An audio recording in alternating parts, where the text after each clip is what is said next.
Welcome to Tales from the Tap. My name is Frankie, and this is my co-host, Stan the Man. And we are excited to talk to you about pre-release for Duskmourn and getting you ready to just rock this event. But before we do, Stan, are you excited for spooky season?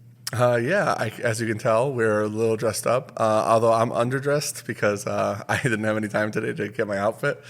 Frank actually went with full makeup, which is kind of dope. I don't know. I love the Freddy Krueger thing. Yeah, Winter let me borrow her Halloween outfit, so I'm wearing her Freddy Krueger dress and her hat, and I forgot the claws at home, so I'm really upset. I would have done some fake blood too, but we were really behind on getting the script out. Very spooky. And, I feel like we really did a good job on the script for this episode, so Frank's going to make sure he gets those in the Patreon for you guys that are at level 1 or higher. But the show notes, I think we popped off, and it should help us get this episode out really concisely for you guys. The only thing that's spookier than Duskmourn and spooky season is I'm really worried for this draft league this week. Oh yeah, I forgot about that. I'm hoping to be locked in. So for those that don't know, well, most of you should already know if you watch, but for the new people, here at Boar's Hat, we do a draft league, but we do a league for like all of our weeklies. So it's as well as like Pokemon, Lorcana, and Star Wars Unlimited, which actually you're winning that one. Frank is in first place for our draft league, but because he's doing directing for a theater this Friday at pre-release, he's actually going to miss the 7:30 flight, which counts towards the season. That's usually how we cap our season, is with pre-release, just because it's like new set, new us. Our buddy, who actually watches, Gabe. And patron. Yeah, and patron. Good friend of ours. He is in second place, and I believe he's 2 matches behind. So should Gabe go undefeated at pre-release, which he's pretty good at limited, so high probability, he will overtake Frank. But if he ties, I think Frank has tiebreaker just from missing a week. They've both played every single week, which is pretty close. It's pretty. We love when like the season gets really tight at the end. Some of them are blowout seasons because like guy that showed up every week is also like just winning. So like those can be rough. Like for example, like if you're playing against Jeremy in Pioneer or Modern right now, I think he's just crushing. He's on a tear, and he's also like pretty consistent about showing up because he wants to get practice for the RC, etc. So just a good time with the events. Yeah, I'm nervous for you. Hopefully you get your play mat. I told the Legacy guys, actually our Flex Up people, like Slater and whatnot, I was like, if Frank gets his draft play mat, he might actually be willing to skip a couple F&Ms to go play Legacy at Nerd Rage. Absolutely. It's been a goal of mine, for those of you that don't know, that there is, right, they give a season championship playmat for every single season, and my goal was to get one in every format. I've locked my Modern one, and I've locked multiple Pioneer ones, and now it's just draft and standard. So, like, and I will be able to make a lot of standard come this next season. It's like I'm gonna try and gun for that one, and if I get this draft one, then great. But I gotta really figure out what the ending's gonna look like too, because Foundation kind of makes it a little weird. I don't actually know when Tarkir's coming out, so I might have to cap Duskmourn early. Not like early, but before Tarkir would come, because I'm not doing a Foundation season. Yeah. Ironically enough, Foundation is when the World Championships are going on, I believe. So that should be really interesting. Ooh, spice. I think that makes me even more excited that I think Foundation is going to be a good set, because I know I'm one of the few people that's kind of like a believer right now. A lot of people are really pessimistic and like, oh, this is terrible, bad idea, 5-year standard, going to suck. And I'm like, I think it's going to be good, and maybe they are cooking.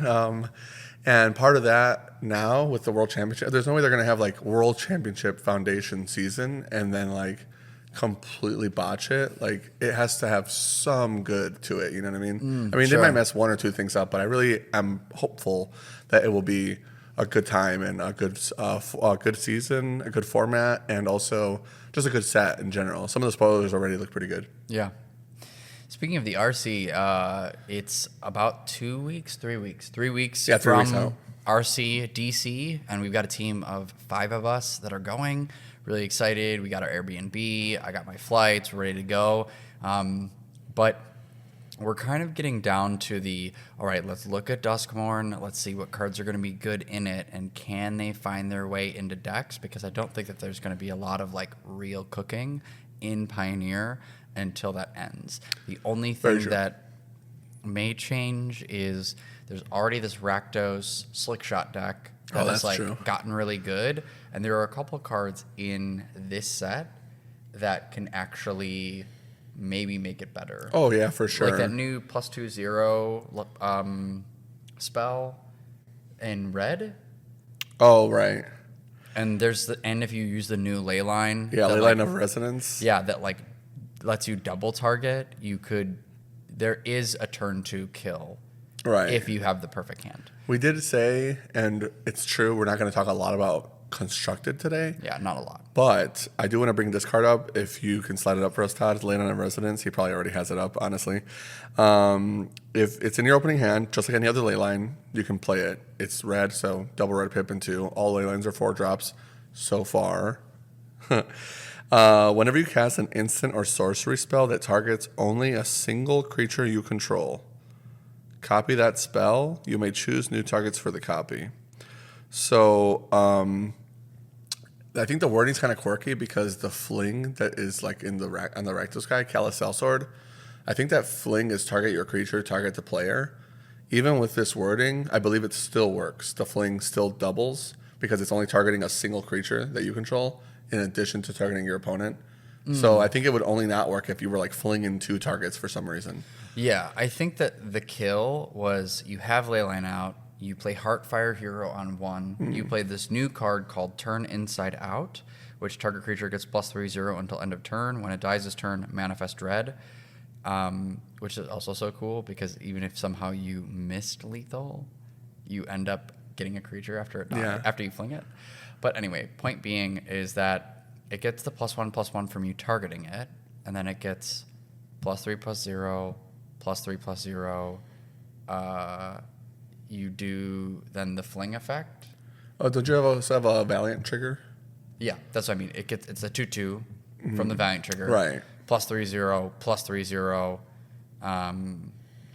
That's 8. Yeah, and then you fling. You get 2 flings, and then the mouse dying also flings itself. Yeah. So that's 24 damage. But I don't think even you need that spell. I think it works with like any pump spell. Monstrous Rage, I believe, kills on turn 2.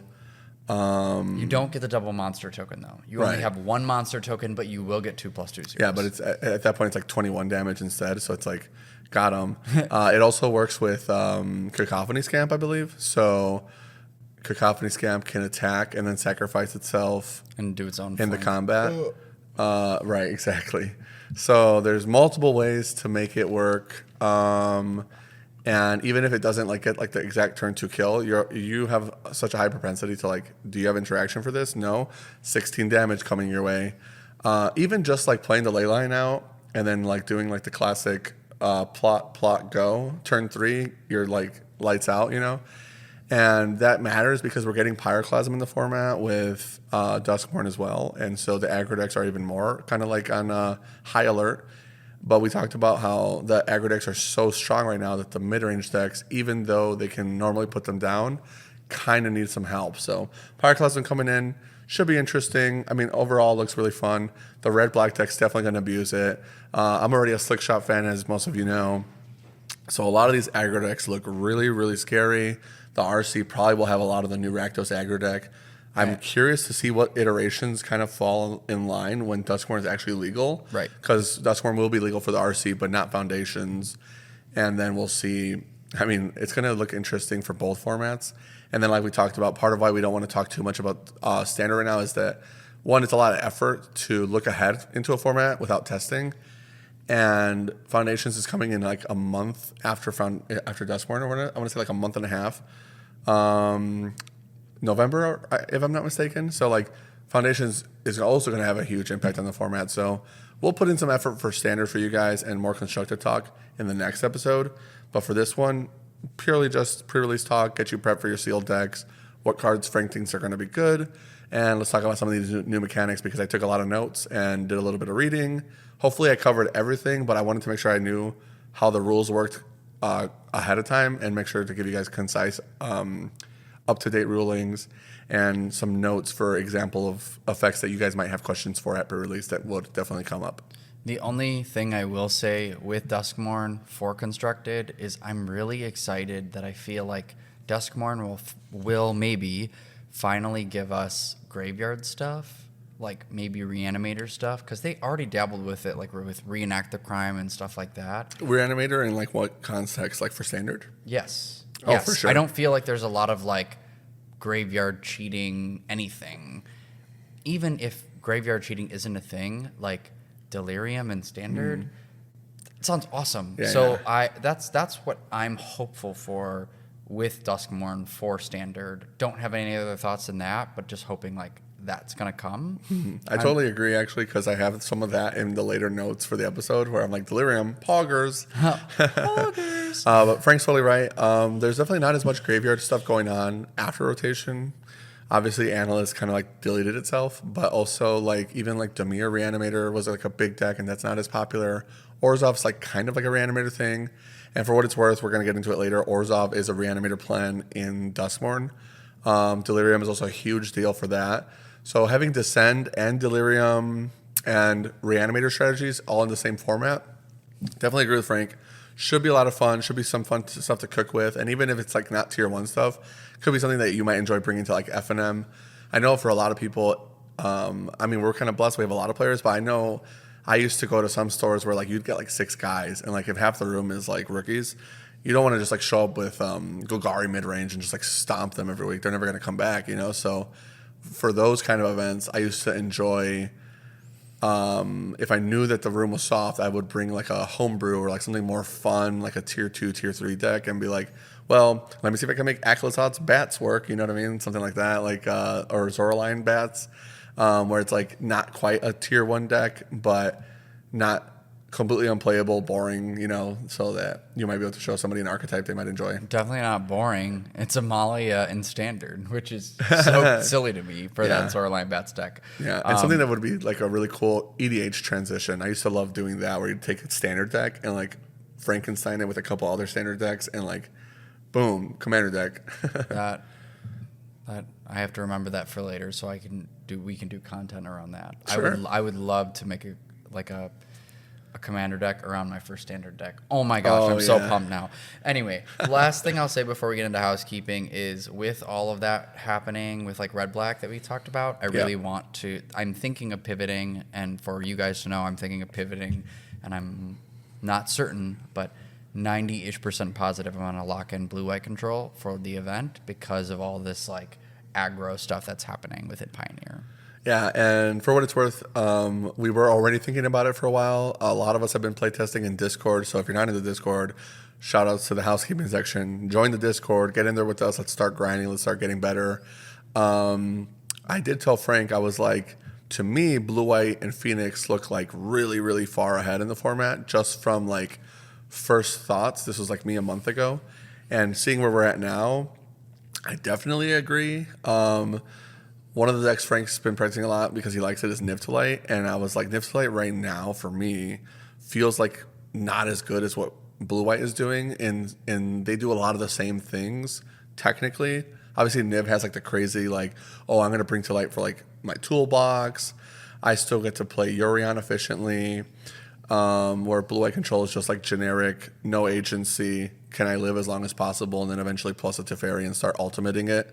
Not like the most creative game plan, honestly. Pioneer control really feels like the control that people used to complain about back in the day. And it is pretty boring. But if the deck is good and you're going to the regional championship, you're kind of playing to win, right? So March of Ultraviolet Light seems really good right now. I think Frank mentioned already, but the Rakdos aggro deck that's getting really good numbers in Pioneer right now. Like you can't play a league without seeing it. I was watching Julian play the other night, and he's playing Lotus Field. Lotus Field already struggles with aggro. He played against Rakdos aggro like 3 times or whatever that night, and I was like, yeah, it's looking like we're switching to Arboreal Grazers because there's like 2 different Lotus variants right now. Yeah. So he said this next week he's going to be starting to practice the Arboreal Grazer version because it can block really well. But Blue-White Control has such good 1-drop removal for their game plan. Yeah, it already has March, and then they have the new like Swords to Plowshare effect, which I don't know if it will be good, but could be good. It could be. I mean, worst case, it could be a sideboard card, but even if it's not good, if you just need like a spot removal that's like that kind of like power level, it might even just be Elspeth Smite, you know, something along those lines to like complement your March of Ultraviolet Light, where, okay, I already have 4 March in the main board. I kind of need like a Lay Down Arms or Elspeth Smite or whatever the best 1-drop removal is, because that's one of the things I do like about Pioneer. It makes control worse that they don't have like the catch-all answers besides like Leyline Binding, but that's like such a build-around card. Having to play March or Lay Down Arms or all these restrictive spells that either cut on your mana base or cut on your resources. It makes it a lot more fair, but there's still good cards to play around, and like the really, really good control players will find a way to make that work. Well, and I find that, right, you're already playing temporary lockdown because of decks like this. Yeah. And you hitting, like you giving them a 2/2 that you might just lock down later doesn't feel bad. Right, Because exactly. it technically does get hit by the lockdown. So I thought to myself, I was like, and, right, if it's a crazy creature like Slick Shot or even late game, like you hit a Shieldred or something, like you make it a 2/2, you're like, I'm winning. Yeah, I will say this though, watch out for like the creature tempo aggro decks. Like I was also seeing a lot of Selesnya like aggro decks, something that you would never see in Pioneer nowadays. Julian played quite a few against them on Moto, and temporary lockdown, although it's nice, it's no path of peril. He died like literally back to back opponent having Boseiju and Avon Interrupter on the same turn, like literally in the same match, back to back opponents. Like I have 2 cards left. Boseiju, your lockdown. Avon Interrupter, your spell that needs to resolve. So maybe those decks are good against aggro, and then can put some numbers against like the really late control decks like Niv to Light and Blue White Control, and then also like Lotus Field that already kind of struggles with aggro decks. Maybe there's some kind of mid-range plan or tempo aggro plan that can, maybe we'll see after Duskmourn. Yeah, good to think about. But no more of that. We got to get into housekeeping because we got a lot of pre-release to talk about. So if you love our show and you want to support us in the best way that you can, please join our Patreon. The show is always free to anyone that wants to listen to it. But if you do want to help us, keep the lights on, get more great equipment like this, so on, help us invest more in the community, you can join our Patreon, and in addition, we'll give you some sweet perks. We've got coaching, we'll help you with sideboard guides, we'll help you prep for events. You can also join and get special access in our Discords. I do have the new Boar Hat tokens too. They're rolling in finally, because we were trying to like reorder all the ones we were missing. So we used to promise Boar Hat tokens to people, then I ran out of stock. We're finally coming back into stock with the Boar Hat tokens. So for people that are out of state and can't just come in and pick them up, I'll happily mail them to you. Yeah, and shout out to Julian. Thank you so much for joining the Patreon. We really, really appreciate it, and we always shout out those members the first time that they join. Right. Next, check us out on YouTube. Like, comment, subscribe. We're putting out a lot of shorts. We're putting out a lot of videos. That's another great way to support us too, and it costs nothing to you outside of one of those clicks. We also have a Discord. That's where we're most active, talking about the different formats, Standard, some Legacy, EDH, Pioneer, Standard, and talking about the decks that we like, the cards we like, what we think is going to happen with Duskmourn, all that, and it's free. So please go ahead and join us there. Lastly, we're also on Spotify and have merch on our link trees. So if you like our show and want some merch, go ahead and check that out too. Thanks, guys. And anyways, like Frank said, our show's always going to be free, but if you want to support the show, really appreciate it. Spotify, Apple Music, Apple Podcasts, whatever it's called. Discord's free. All the hot memes are there, and I'm kind of like terminally online. So if you want to ask me a question, I'm usually online. With that being said, let's jump into these new mechanics. Yeah, new mechanics for Duskmourn. So the first one is rooms. So rooms are enchantments that are permanent split cards. Each room has 2 halves. Each half is called the door. As you cast one of these cards, you can pick up one of its halves, that is, and has... Ooh, I lost my place while I was reading. That is, you pick one door to unlock. The abilities of that half apply. If it is an ability that triggers when you unlock this door, it will trigger when the room enters the battlefield. If it has half... If it has other triggered abilities, those will trigger as appropriate. Static abilities of that half will apply, and so on. Ignore everything about the half you didn't cast for now. That door is still locked. And then you kind of attack into it, right? No, you pay mana. This is not a battle. Welcome to, what was it, Phyrexia? No, after that. When did they give us back? March of the Machine? Yeah, March of the Machine was battles. Welcome to March of the Machine. Yeah, welcome to March. No, you pay mana to unlock the other side. Yeah, exactly. I did take some notes for quirky interactions and questions that will definitely come up for people. We were already talking about it on Discord a while back, and I didn't have the answers then, so I was kind of annoyed. now that the article's out finally from WotC with all the specific notations, I pulled those to find key examples that I thought were worth mentioning, starting with on the battlefield, opening the other room is a special action. That's kind of a big deal. So when you were, like Frank said, when you cast the room, you pick a side to cast. That side goes on the stack. You ignore the other side. When it resolves, you still ignore the other side. It doesn't do anything. You just have that one room open from the entire enchantment. When you want to activate the other room, you unlock it by paying its what would have been mana cost to put it on the stack. That is a special action that you can do at sorcery speed. Whenever you could cast a sorcery on your turn, should you have priority, you can take the special action. Your opponent can't respond to that. It is now open. So if there are static abilities, they are simply on the stack now. There's no like, I'm going to respond to your static ability. It already is open. Things that would go on the stack, though, they start going on the stack normally. So triggers and static abilities are all applied normally. However, you get both rooms. Opening the second room doesn't lock the first one back. You just have the entire room open. You can only cast one room. You can never cast like both rooms. Let's say, should you have like a Nykthos and a ton of mana, you can't be like, oh, I'm going to put both rooms on the stack. It just doesn't work that way. For discard and graveyard effects, the rooms are only referenced to one time. So as an example, each room is theoretically an enchantment, but it's not like you have two enchantments in your graveyard, even though it is technically two different cards on one card, because that's how split cards work. It is one singular enchantment in your graveyard. And the same thing for discarding. You didn't discard two enchantments. You discarded one card. Rooms have two card names, though, and that does matter for cards like Pithing Needle, for example, where Pithing Needle says name a non-land card, and the ability doesn't work for that card, right? Or they can't activate the abilities of that card. Yeah. And if you have one room named, the other one's abilities are perfectly fine. I'm only laughing because rooms, though I love these cards and think that they're very cool, and I'm going to get into talking about like why I think they're cool later, probably the most complicated mechanic of this set. Yeah, 100%. That's why I'm taking so much time with rooms. They are the most complicated thing about the set. Everything else actually is pretty standard. Yeah, we're going to get into that later. It's like, pretty oh, the straightforward. same of, and some same, perfect, with just the way we like it. Anyways, going into the next effect, I used a card for reference. It's kind of old, but Sun Titan, classic commander card, 6 mana giant that says when it enters or attacks, you can target a 3 mana value or less permanent in your graveyard and return it to the battlefield. So for this type of effect, you can actually target one of the doors instead of the entire card.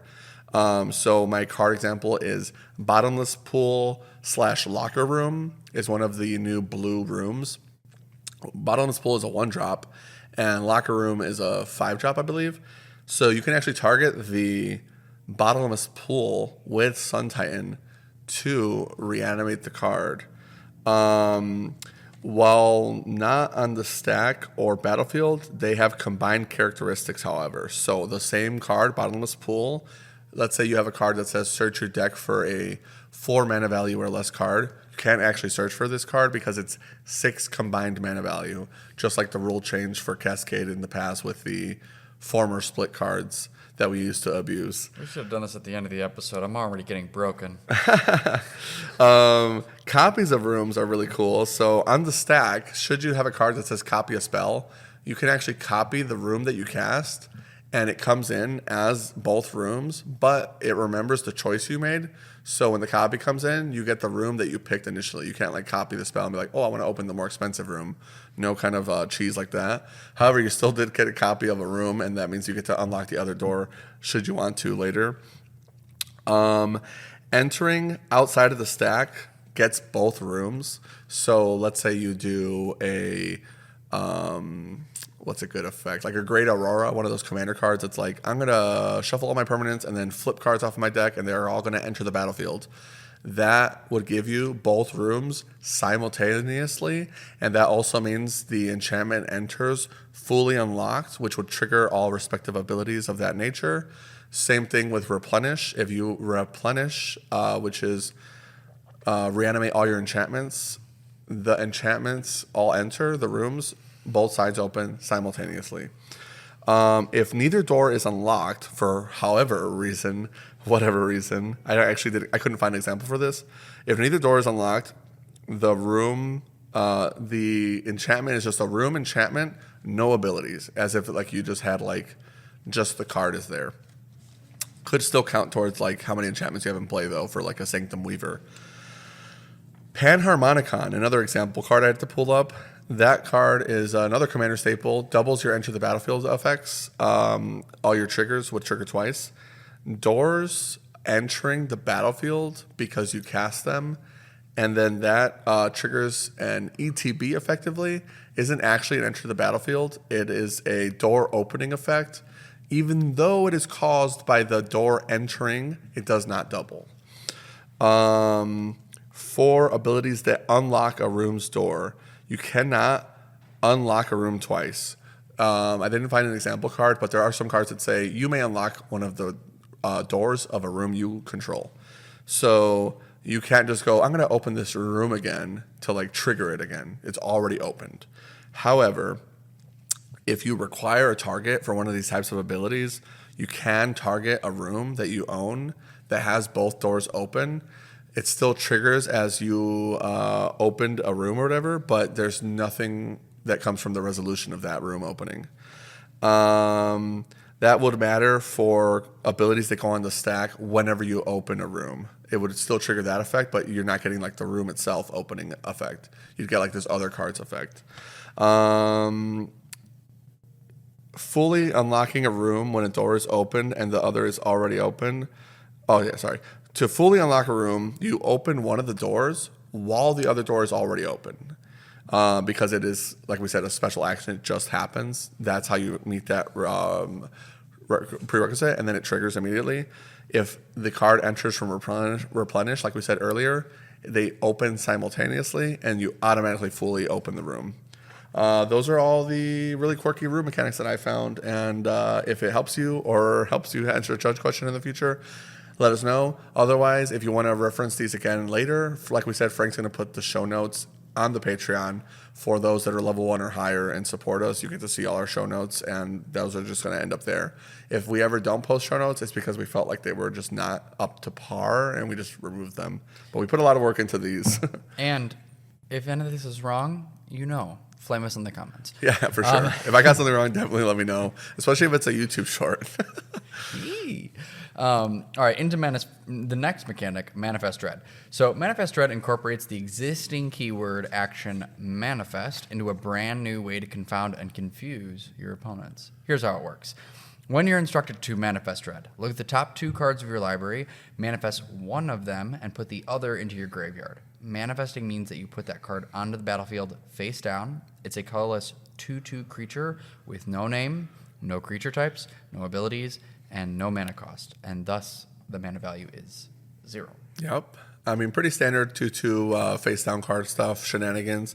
However, there are some complications, so I found some examples. Not as bad as Room, because we were already kind of used to the face down cards. There was one ruling, though, that I thought was really interesting, personally, and that is, unlike Disguise and Morph, if like a Manifest Dread token would lose its abilities but remains a creature, you can still special action flip it over. I actually didn't know that, but let's say my example card here is Dress Down. Dress Down enchantment, all creatures lose abilities. If you have a disguise creature or a morph creature and you played them as a morph, they actually remember that the face down card has the ability, so Dress Down removes their ability to morph and flip over. I actually didn't know that. So the Manifest Dread creatures, they're like, oh, I actually bypassed that. I don't have an ability for you to take away. I'm still being able to, you can still flip me, which is really cool. Double face cards that come in face down, double face cards come in face down. They can't transform. Example that's very complicated and a little bit annoying is like Daybound, Nightbound. Thankfully not in standard. Broke the game. I think intentionally. Broke the game. You get the backside, right? You don't flip the card over to Daybound, Nightbound. And you can still actually flip it back over to the front side if it's a creature by paying its mana cost like you would normally flip a Manifest Dread card. if you would actually want the back of a double face creature card for some reason. My example for that was Daybell Nightbound, but I also pulled up Huntmaster of the Fells. Like, let's say you had the backside, you'd get that side's entering the battlefield effect, which was like, I think, a shock or a drain and gain or something, like a shock creature, and then you gain 2 life. And then if you flip it to the front by paying the 4 mana, then you get a 2/2 wolf. But then it's not going to flip for other reasons, like it's trigger 2 spells or 0 spells ability. The reason why was I pulled it up. For those that care, Rule 711.9, if an effect allows a player to cast a double-sided spell card as a face-down creature spell, or if a double-sided double-faced card enters the battlefield face-down, it will have the characteristics given to it by the rule or effect that caused it to be face-down. That card remains hidden using either a face-down checklist card or opaque sleeves. And then it references see Rule 707 for all the face-down spell and permanence effects. But the judge that referenced this was basically like, Manifest Dread made it a face-down card and not Daybound Nightbound. So you can still flip it over to Morph and all those types of abilities because you are in control of that. But the card itself doesn't go, oh, you cast 2 spells, I flip over by this ability. Nope, I was put here by another ability, and that effect takes priority. The last interesting tidbit for Manifest Dread is that if you have 1 card left in your library, should you Manifest Dread, you don't get to choose to put it to the graveyard. You must put it in as a 2/2. So you can look at it, but it just goes straight to the battlefield as a 2/2 if you manifest. If you manifest with no cards in library, the trigger still happens, but you do nothing from the trigger. It just instantly resolves when you choose to pass priority. The reason that matters is because there are cards that say whenever you manifest Dread, trigger, do whatever. You'll still get those triggers even without a library. It could actually matter, like if the trigger is deal 2 damage to your opponent and they're at 2 life, you're not going to deck out. But yeah, that's pretty much it for all the Manifest Dread mechanics. Definitely not as crazy as Rooms. Yeah, not as crazy as Rooms. But one of the things that I just like want to mention that really excites me about Manifest Dread is that this to me looks like a mechanic that is going to determine the gameplay of Duskmourn. So a opposite example would be Expend from Bloomburrow. So you weren't building your deck around Expend. You just like played Expend cards in your deck, and if you got the bonus, awesome. Yes. But it wasn't like a synergy where you were doing like all your cards were triggering off of Expend, which did more Expend. Like Right. it changed sequencing a little bit, like kind of how you play cards when. Yeah. But what's awesome about Manifest Dread is that because one, it's card selection. So you can go, I can put this creature face down, or like, oh, I want to bin this thing on purpose to work towards Delirium or Yes. work towards Reanimation. Like, I think that Manifest Dread is such a cool ability. Like, it almost feels like Surveil. Sure. In the sense of like card I mean, selection. effectively, it is Surveil, especially Right. the fact that the card goes to the graveyard, not exile, not the bottom of your library. It's a big deal. For a graveyard set, for Delirium, for Descend, because it triggers Descend. Yeah, Manifest Dread is very sweet. And I do agree. It's like you would play Manifest Dread cards regardless of the Manifest Dread ability, but the Manifest Dread just gives you extra creatures, extra bodies, extra stuff to think about. And like you mentioned with the Expand mechanic, it's like, sure, a card like Moeda is like crazy, right? You would play her, get the free mana on your upkeep, go ham. You're getting all these extra cards. But if you had like what's the Raccoon Duo card where it's like, oh, I get a food, I get a good body, I would play that card anyway. Baker's so Twin the Duo. fact that Baker's Duo or whatever, the fact that it even gets bigger because I'm expanding, like that's just a bonus, and that is where you get the full potential of the card from like the good draft players. Yeah, Totally so agree. This feels like it will be really effective. Of like, oh, I am building around like Manifest Dread being a thing Yeah. outside of the fact that it is already like specifically for a certain color type. But we'll get to that later. Next is Survival. Each survival ability is a triggered ability that triggers the beginning of your second main phase if the creature with the ability is tapped. If a survival ability does trigger, that ability will check again as it tries to resolve to see if the creature is still tapped. If the creature is still tapped, the ability resolves. If the creature is untapped at that time, the ability won't do anything. If the creature leaves the battlefield, it will remember the card as it last existed. note, the survival abilities aren't too particular about how the creature became tapped. Maybe attacked and survived. Maybe became tapped some other way. You can even get a survival ability to trigger on the first turn a creature is on the battlefield if you find a way to tap it or it entered tapped. So I think like a great example, and we haven't seen this yet, where you would want to put maybe a little bit in Bloomburrow. I forget which card did this with putting stun counters on things, and like there's a bonus. But you could, in theory, like have survival creatures, which are some of them are in white, and then with blue having like stun counter effects in this set, you could stun your own creature and then immediately get the survival on the turn that you play it. Yeah, kind of like Kaito. Yeah. It is interesting though, because we have seen this trend now of stun actually becoming a keyword and like an evergreen mechanic is what they call it. And that seems to be what they lean towards now with blue tempo and blue removal in draft. Because like back in the day, it was always like blue 3 mana, 4 mana enchantment. Your guy is like not quite O-ringed, but not quite useful anymore. And that was like blue removal for like the longest time. Like the white spell would actually exile your guy, but the blue one was like he's tapped. And he never untap. Yeah, he can't untap again. He can't activate his abilities if it's a really good blue enchantment, you know. He's a 1/1 now. Or something? Yeah, exactly. Claustrophobia. There's like I remember there was like Gills of Ravnica, or one of those sets had one that was like 4 mana, blue enchantment, tap the guy down, and that was like a premier removal spell because in that format it was just good. There was one in Midnight Hunt, and I remember that only because like that was the set I came back to Magic. Yeah, exactly. So like every set would have that, and back in the day it'd be like, oh, tap the creature, it doesn't untap on its next unstepped. Well, now it's stun, and stun now is like, oh, well, since we called it something, we can call it something plus a number. Stun 3, you know, really cool. I like that a lot. I think it's fun. But now we have a mechanic that actually interacts with stun in a positive way against your opponent. So if you're playing the green Stompy deck, your opponent's like, well, stun your guy. And you're like, well, when he's back, he's gonna be really angry. You know, a lot of these survival guys get stronger from having been tapped, whether with 1 counters or making more bodies, etc. Another interesting note is that Blind Obedience, Authority of the Councils, cards that you would normally use against the aggro decks, because like during Kaladesh Standard, for example, Authority of the Councils was such a premier sideboard card because red aggro was so powerful and all their guys had haste. You're like, I need this guy to be tapped when it comes in so I don't die.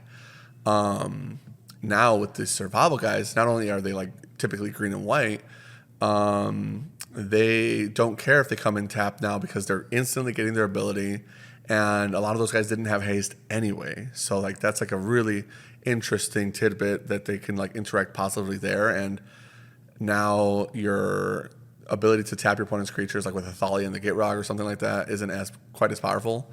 Really cool mechanic. I'm super high on survival. I think it's awesome because in addition to all of that, there's also like effects like Springleaf Drum can attack artifacts. Let's say your artifact creature had a survival ability. That's another way to trigger it without attacking into a wall. Just the fact that you are attacking, though, is like the main way to activate it. So the name, the way the mechanic works, the lore implications, kind of like the way that the card actually does what it says it does, is, I think, personally really, really cool. I love these kind of effects. And of all the cards in the set, I thought Survival had a lot of the most interesting ones. So really, I can't speak highly enough of this mechanic specifically. I think it's very cool. I think it's cool too, but how good it will be, Stan and I can fight about later. Next mechanic is Eerie. Eerie abilities are triggered abilities that trigger whenever an enchantment you control enters and whenever you fully unlock a room. The first trigger condition means an Eerie ability can potentially trigger twice thanks to a single room card, once it enters and again when it becomes fully unlocked. Eerie will trigger if the creature entered at the same time as the enchantment. Right. I know a lot of times people ask that at pre-release, so I wanted to splice that in. But if a card comes in at the same time as another card, they do see each other. So Eerie and an enchantment entering together, they will see each other. I think that was the only really complicated thing, except for Eerie also triggers when you fully unlock a room. So like we mentioned earlier, if a room comes in from like the graveyard or something, it comes in fully unlocked. So you would get double triggers from that, entering and fully unlocking simultaneously. The next mechanic Frank's got is impending. Yeah, impending offers an alternative cost. If you choose to cast a spell for its impending cost, it will enter with a number of time counters on it. For example, Overlord of the Hauntwoods has impending 4, so it would enter with 4 time counters on it. At the beginning of your end step, remove a time counter from it. As long as it has at least 1 time counter on it, it isn't a creature. This means it can't attack or block and doesn't count toward anything that cares about creatures you control. On the plus side, it's not susceptible to creature removal from your opponents. Once the last time counter is removed, it's a creature and can get on with the smashing. This ability, I think, is actually really cool. I don't know what your thoughts on it are. I don't know if the ability is particularly well. Okay, I don't think the ability is particularly good for limited per se. However, I did see the blue and white one and go, could this be a control card? Sure. As I want every creature that has a delay to be a control card. Yeah. But it counts as an enchantment, which will matter for this set. Right, a lot of the impending cards are enchantments in addition to this other thing. But I think it's cool. I think it's definitely cool. I think it's definitely good. I just don't know if it's good for the limited portion. But for other formats, I think this is sweet. Yeah, part of what I like about it is their willingness to explore with new ideas. And I mean, we've seen it before, but time counters originally were meant for suspend. So it's a card that exists in another zone. Using these kind of mechanics like time counters on permanents that are on the battlefield but still have some kind of impact.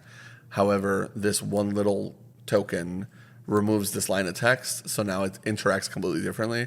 Those kind of things I think are pretty cool. I looked at some of the impending cards and I thought they were sweet, especially because if they have an ETB, you still get it from the impending. So the red mythic overlord or whatever it's called was a flame slash. I think it was flame slash, not actually 4 damage to anything, which is crazy because shout out to Glorybringer, but this card I think is better. It's you can pay 4 mana to instantly flame slash a guy, and then you got this guy that's going to come and start doing crazy damage when he finally can attack, because then on attack he also flame slashes. But if you just have the 6 mana to pay, 6 mana flame slash, get a 6/6 that does it every turn, that's pretty strong. So a lot of these impending cards I think are really sweet. Some notes that I pulled up. Like most alternate costs, I say most because there could be one that I'm forgetting about. But you can only use it when you could normally cast a creature, if you were casting it from outside your hand for whatever reason. If a permanent enters as a copy of a creature that has impending, this is one of the things I really like, and I think is going to be fun for impending, is that it will not have time counters. So same guy I was talking about, or any other guys that are impending, 3 steps ahead. Best card in the format. But anyways, so cool. Yeah, exactly. Those like a blue-red control deck. You could actually do something like that. That'd be so cool. Anyways, let's get into some archetypes. So I pulled up all the archetypes. I put some notes that I thought for every 2-color combo. I'll let Frank chime in as I'm going through it. But the Dimir archetype, which is blue-black, Eerie, Control. Pretty much just like room stuff. Eerie, like we talked about, it's just the enchantment enters, or you fully completed a room. So blue-black, obviously black has a lot of removal. They want you to go late game, and they want you to get the full value from all your rooms. It's pretty cool. Eerie Tempo, which is the Azorius guild. It's room stuff again because they're both just doing Eerie, but this is more of an aggression-based form of it. Tempo is typically aggro, tap out, play a guy, attack you until you just can't handle my tempo. The white creatures just apparently are faster, and even though white typically has decent removal, it's not quite as good as black, so that's why it's probably Tempo instead of Control. Not much to say about them personally, although the next one is surprise. Rakdos is Sacrifice. But it's actually sacrifice. It's not sacrifice plus whatever. It's just meant to be sacrifice. So we'll see how that looks going forward. But I mean, we were talking about wanting more Recto sacrifice stuff anyway, so I'm not going to complain about that. Yeah, give me more. The next one is Delirium Stompy. Surprise, Gruul. The green-red deck is a Stompy deck again. But honestly, Delirium is just cool. I think Delirium is probably one of my favorite mechanics in the game, and it is like cards matter everywhere they are kind of thing that I really enjoy about the game. Not like the old style where like cards were really weak and didn't really do much. I don't mind a little bit of complexity creep personally. The next one is Survival, which is Selesnya. So green-white focuses on survival and triggering those guys being tapped. And obviously like 95% of the time it's going to be because you attacked with a guy and it lived. Surprise, it survived. And then you get your trigger. I did like when you were talking about that because I didn't make the connection until we were doing the podcast now. But it happening on the second main phase because it survived combat is like, yes, Watsy. Good on that flavor, man. My brother. They nailed it. I'm telling you, they nailed it with survival, bro. Super Pog. The next one, like we talked about earlier, Orzhov Reanimator. So Orzhov's trying to bring stuff out of the graveyard and play these fat guys and get incremental value from using their cards more than once. The interesting thing, though, is that a lot of these cards seem to have finality counters, and that's another one of those things where, like, just like stun, finality counters are another cool way to interact with cards, to remove or add text whenever you need to make the card different in ways that I think are more fun to interact with. And although it is fun to have cards that are, like, permanent value, having some cards that are also finality counters, I think, is a good balance of like, okay, this card's not completely cracked. You know, like if we could have like a recurring nightmare in Standard or Chthonian Nightmare even from like Modern Horizons, that kind of effect would be like insane. You know what I mean? And also probably broken. Broken. The next one is It? So Red Blue is focusing on rooms. Fully committed to the room plan though, not really looking for enchantment payoffs. A lot of the cards in blue and red are like, I have a room bonus, I'm triggering a room bonus, I'm fully opening a room bonus. So it's kind of interesting because it's not quite like spells deck, which is normally like what Is It wants to do, you know? But still, I think good color choices for what it is. A lot of the really interesting rooms I've personally felt are in those colors. So maybe that's with intention. Delirium Grind, which is kind of a funny name, but that is what it is called, is Golgari. Another classic because GB Rock, personally, always a fan. I love mid-range grindy decks, and they were literally like, cool. Golgari, literally the mid-range grindy deck, and it's the Delirium version, so like Shadows of our Innistrad. Aggro, would you believe me if I told you it was Boros? Shocker, but I actually think some of these Boros cards are super cool. I don't know if you saw like the Annabelle doll, but she's like the red white one. Yeah, that one's freaky. Yeah, it's freaky, but like such a good ability, right? 2 mana up 3 power. I gain life when I attack. A lot of these Boros aggro cards are like aggro but life gain. So mirror matches will be a lot more interesting, and maybe we'll see something. Maybe we'll see why Pyroclasm is in the format. Maybe there's so much aggro that you can play it even through the removal. I just love seeing such a diversity amongst the actual aggro decks, not just like the classics. Not that I complain, you know. Red is not that I definitely complain like, about classics. Not that I would ever complain about classics. I'm a man of culture, but I 100% agree. Plus, like red, you know, best color. We love slick shotting our opponents on turn 3. The last color combo is Simic, and that is the Manifest Dread archetype. So most of the Manifest Dreading should be green or blue, if I'm not mistaken. I mean, you might see it in other colors like the red pump spell that Frank talked about, but there was, in the article, they talked about wanting you to splash for third colors in this set. So you're going to see that your deck is pretty easy to build, just like with Bloomburrow. But keep an eye out for the color splashes because a lot of these cards are like single pip. They want you to go in a third, grab a third color to trigger your abilities and get some good boons for your specific archetype. One of the cards specifically I thought was cool, we'll talk about later, but like the 4 mana draw 2, make an enchantment. It's like, cool, this is a nothing, but in this other archetype, it's actually pretty good. But yeah, spooky Simic stuff, Peep My Alliteration. It's just, seems like a fun time. I think I agree with Frank, Manifest Dread is cool. Across the board, not like complicated archetypes, pretty standard. Like 6 or 7 of these are just like cookie cutter.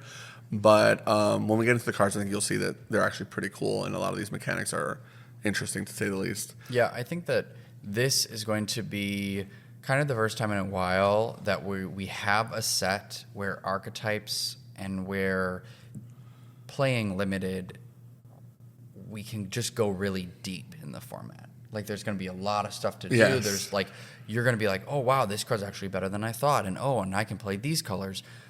One of the things that I'm really glad that you mentioned about splashing is that, one, we have these brand new rare lands. Oh, yes. But Very good. in addition to the rare lands, we have these common lands that are 2 colors. And so I think this is going to... Honestly, for limited, the common lands seem even better. Yeah, They're for limited, so for good. sure, way better.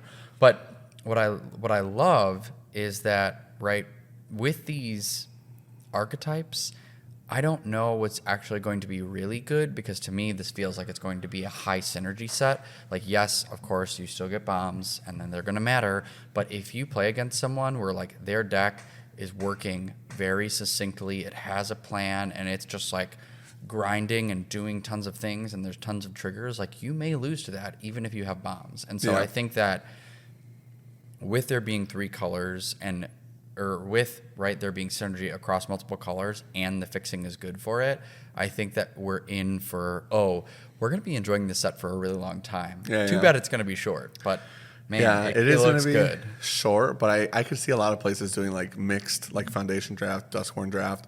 Bloomburrow felt short, but it also felt solved really fast. Although, like I said, I would draft Bloomburrow nonstop. It's no complaints. Great draft format.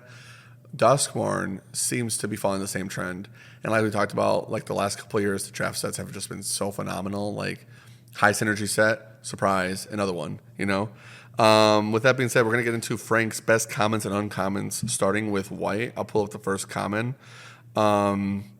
These are pretty much just cards that Frank sees as like front runners. Correct me if I'm wrong, but like front runners for the format. They look good just from like first impressions. Maybe later we find out in playing like 1 or 2 of these weren't like the best. Or maybe we left some off the list. You know, let us know in the comments if we dodged one of the guys that you think are the best. But honestly, a lot of these just look really good just from reading them. And I can tell you off the bat, as I went through this, there are absolutely cards that I left off the list that I thought were good. I struggled so hard on making this list because there were a lot of other commons and uncommons that were like, oh, that's good. Oh, that's good. I actually have to yell at Frank. I was like, listen, man, this list is getting really big. 3 per color. And then I moved his honorable mentions out of there. I was like, get him out of here. Get him out of here. We don't want him. But if you want to see the show notes, like we said, it's going to be posted on the Patreon when the episode goes live. And it'll be in the honorable mention sections. With that being said, the first card is Acrobatic Cheerleader, which, first of all, cool name, cool theme. Cheerleaders for a horror set, always awesome. You know, we love some classic 80s slashers. It's because they die first. Or you save them and you save the world. Oh. But the artwork is sick. It's a very cool card. And then the ability is it's a classic bear, 2 mana, 2/2, white and a 1, generic mana, human survivor. Which Survivor's a really cool new creature type. I really actually like that. Creature type. Obviously, it has survival. At the beginning of your second main phase, if Acrobatic Cheerleader is tapped, put a flying counter on it. This ability triggers only once. So that's kind of nice that you're not just like getting like a really annoying trigger every turn like on Arena. But yeah, 2/2 that if it survives, you just get it for, it's a flying 2/2 now. That's like actually a really good take on what this is. This kind of card is like in every draft set. I really like this take on it. It's like play my 2/2. If I went first, go. Oh, you played a 1/2 or a 1/1 or didn't play a creature at all? Sorry, buddy. Guess this thing flies. And I love that not only is it, okay, I could use this as a beater, but on top of it, now you have a creature that can permanently block other flying creatures. Yeah. And so I think that that's really sweet. Yeah, no, it's a big deal, 100%. Also, Peep that flavor text. I used to cheat death every day in practice. This is nothing. Honestly, true, man. Have you seen some gymnastics, especially like with the Olympics recently? They go hard. Flavor win. Yeah, for sure. Next, we have Fear of Surveillance. This card's crazy to me. This is just too good for a 2 mana 2/2. Fear of Surveillance. 1 and a white, enchantment creature, nightmare. Vigilance. When Fear of Surveillance attacks, surveil 1. And it's a 2/2. So, right, this already being a 2/2 with Vigilance is like, wow, that's a pretty good card. Is it 2 mana? 2 mana. 2 mana, 2/2. 2 mana, 2/2 Vigilance. Attack, surveil 1. Yes. And so what's right, it's card selection, which is already good, but on top of it, right, you do have the caring about delirium. You have caring about reanimating. So, Right. put my big boy down. Oh, I need to hit my land drop. Got to surveil. Yeah. It's almost good that they put it in white and not in like green black, you know? And it's an enchantment. Oh, that's true. Yeah, And we have things that care about enchantments, especially in blue white too. So it's like this card just checks a lot of boxes for a lot of reasons. I think my favorite part about this card actually is that one of the things we talked about earlier was how like you want to splash for a third color. That one card alone has like 3 different lines of text that want you to go in literally that. You want that to be like your white splash in like your green black deck. You want that to be your enchantment for either Izzet or it's already an enchantment for your Azorius deck, right? And then when you're surveilling, you might even want it for like Simic just to make sure you're manifest dreading like the right cards, you know? Like that's a really just like a good card. It almost reminds me of like Rafine's Informant, where it's like, oh yeah, that's cute. Oh wait, this is just playable. This is just playable. The next card is the last common for white, Possessed Goat. 1 mana, 1/1 goat. Pay 3 generic, discard a card. Put 3 1/1 counters on Possessed Goat, and it becomes a black demon in addition to its other colors and types. Activate only once. So it would still be a Orzhov card, but the goat with the big horns getting possessed by the devil, like that's a really cool like flavor win. But 1 mana creature that you can like pitch a land to later and make it a 4/4, like kind of cracked, right? Well, pitching it, making it a 4/4, but because again we're doing Delirium and Yes. we're doing Reanimate, this doesn't feel like downside to me. Right. Like I'm thinking that this isn't going to be like, oh man, I just don't like. I don't want to pitch a card. It's kind of no. Like this card to me seems like it's a 1 mana 1/1. Yeah. That just has upside. Agreed. And also like, I don't know, just like, yeah, Orzhov already, but like this is like the kind of card that you're like really happy to like buy back with like a Zora line. Like imagine we had that card for this set with how much Orzhov reanimated and stuff is going on. Pretty sweet. The next is the white uncommons. Yep. So the first one I have is Glimmer Seeker. It's 2 and a white, human survivor. It has survival. At the beginning of your second main phase, if Glimmer Seeker is tapped, draw a card. If you control a Glimmer creature. If you don't control a Glimmer creature, create a 1/1 white Glimmer enchantment creature token. So you will see that, and it's a 3/3. But you'll see within the set, there are other like Glimmer creatures running around. And so like it's not like, oh man, you're not going to get the draw super often. But regardless, right? This card is a 3 mana 3/3 that if it taps and attacks, makes a 1/1 if you don't have another Glimmer creature. If you do, you're drawing cards. Yeah. Like this to me feels like a limited kill on site. Sure. Like, oh, if you don't kill this, this I'm is gonna gonna like outvalue. just outvalue. Absolutely. That's pretty cool. The next one, Frank said unironically a big deal. I totally agree with him. I don't even need to read the card, but I will. Ethereal Armor, welcome back. Hey, you know what? I love this card. I've always loved this card. 1 white mana. You get an aura. Enchanted creature gets +1/+1 and first strike. The +1 is for each enchantment you control. So we're in like a really heavy enchantment like set. And honestly, Standard has quite a bit of enchantments already. So like enchantments everywhere, like between Wilds of Eldraine and this set, and having enchantment creatures and having the rooms. Like we talked about earlier, though, 2 rooms not equal to +2. It's one or 2 doors, I guess. It's 1 room. But still, Ethereal Armor, great card. Artwork, amazing. Uncommon. And I love, and this is again towards like Wizards just getting better at what they do. But as you mentioned, I feel like, man, when should we reprint Ethereal Armor? Yeah. Oh, in a set where we're doing tons of enchantment stuff. Like Yeah. it feels like they were really, that was planned and 100%. intentional, and it's gonna be awesome. It's also like on theme. Like nobody really thinks about it, but Ethereal Armor, it's like a dude clandestized and like surrounded in like a ghost armor. It's almost like a Kaya type of thing. I'm almost surprised we didn't even see her in this set. Yeah. That's a fumble too because I love Kaya. That is a fumble. I love Man, now Kaya. I'm mad about it. I know, right? Oh my god, she's so cool. Like, not that we can have 2 planeswalkers in a set, but Ghost Usurper would be so cool here. like the 3-mana Kaya from Ravnica Allegiance. Or we don't. She would be nuts in this set. I guess we just had Teysa come back too, but like this feels like another set that Teysa would be in. Oh, for sure, yeah. Did you see the Avengers that they picked for like the lore? No. It was cringe. Not that like you guys really care about the lore, but I've been thinking about doing lore videos for our YouTube. I don't. And I personally love the lore. I was reading the Duskmourn lore, talking about it with Julian, actually, our new patron, and he was agreeing with me where we like the background story of like Duskmourn, like the whole horror themes, like what it is. The theme but then is like so the story cool. I will that's say actually that. happening. I'm excited about that. The story that's actually happening ends up being like, oh yeah, we gotta stop the bad thing from happening. We're going through the haunted house. Who's gonna do it? Tyvar, Zamon, Nico. Stop me when I name somebody you like or recognize or know by name. You know what I mean? Like Aminatsu was there. She's dope. Kaya would have been awesome there. Nope, no Kaya. I think the only planeswalker there was Kaito. Kaito's cool. I don't mind Kaito. But like it was like what was the point of these guys getting together? None of it really made any sense. It was pretty lazy writing, I'll be honest. Kaya ain't afraid of no ghosts. Exactly. Hire me, wizards. But like her ability from the Ravnica Legends version, like exiling their graveyards, gaining life from that, like that would have been a really good card for this format. Maybe she'll be in Foundations. Who knows?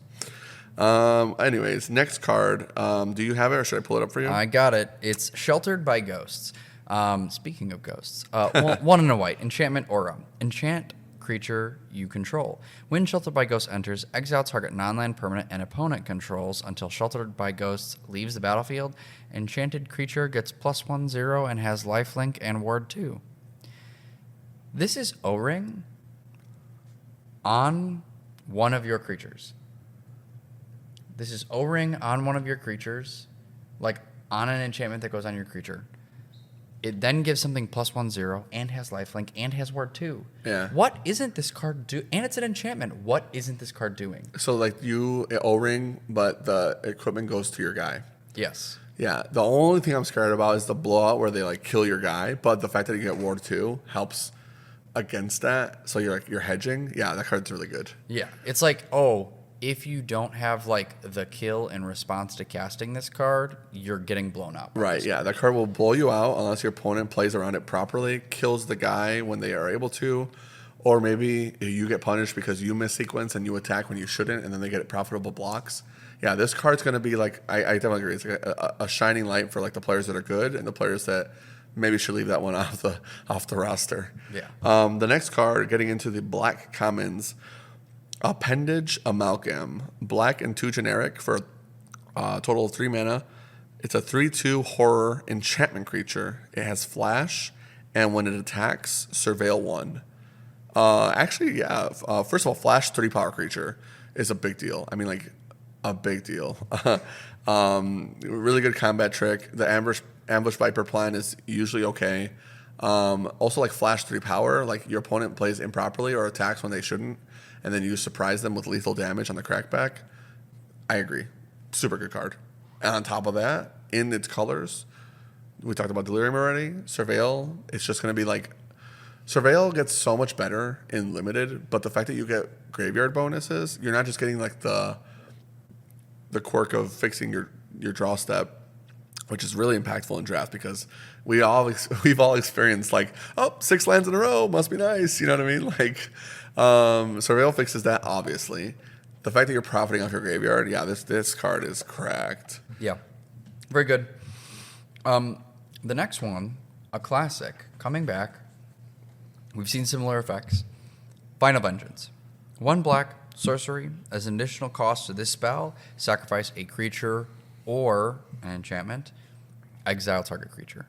So it gives you the ability to not just sack a creature, but you can also sack an enchantment, and sometimes that's going to matter for you. Sometimes you don't want to sack a creature, and you want to sack an enchantment because it's no longer useful to you.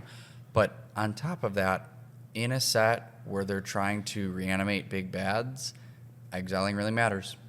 Yeah, 100%. Exile definitely matters, and it's like now they're not going to reanimate it. Yeah, so more impactful than what I'd say is like normal. The next card on his list is Innocuous Rat. Black and a generic mana for a 2-drop. Obviously, Rat, 1/1. When the Innocuous Rat dies, Manifest Dread. We've seen this before. 2 mana, 1/1, dies, gives you a body. The fact that this is like a Manifest Dread is probably one of the strongest versions of this effect, honestly. We already talked about the card selection with Manifest Dread. The fact that you get to even pick is a huge deal. Replacing it with a 2/2 is pretty standard. Like we've seen, like this guy dies 2/2 zombie, whatever. Also, like bringing this rat back over and over in like a Orzhov deck, and then you're just manifesting over and over, flipping over some of the best guys in your deck. Agreed, 100%. Well, and on top of it, you have the bonus of like, right, red black is trying to do sacrifice, and we just talked about Final Vengeance. Right. You're so happy to sacrifice this guy, exile something, get card advantage, all in one. Yeah, like 100%. It's just so good, and it makes me feel almost like Virus Beetle in Neon Dynasty, where like you felt like you needed to block that card, right? Because they were gonna ninjutsu it and then make you discard a card again. Yeah. So vice versa, it's not like you want to block this, but there are gonna be times where your opponent's like, I'm not blocking that rat because I don't want you to manifest dread and I don't want you to put something in the graveyard that's gonna get reanimated. Right. And so for those reasons, I think that this card is just like real good. I mean, could you imagine you get the Kaito and you're just like, bounce my rat back? Anyways, next card, we're getting into the black uncommons. Do you have it? I don't, because I was so invested, but In I've the got rat. it now.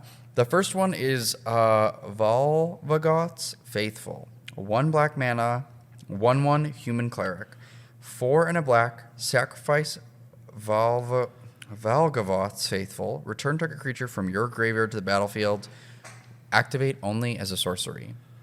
So this is the card for, I manifest dread something early on turn 4, reanimate my big thing. Yeah.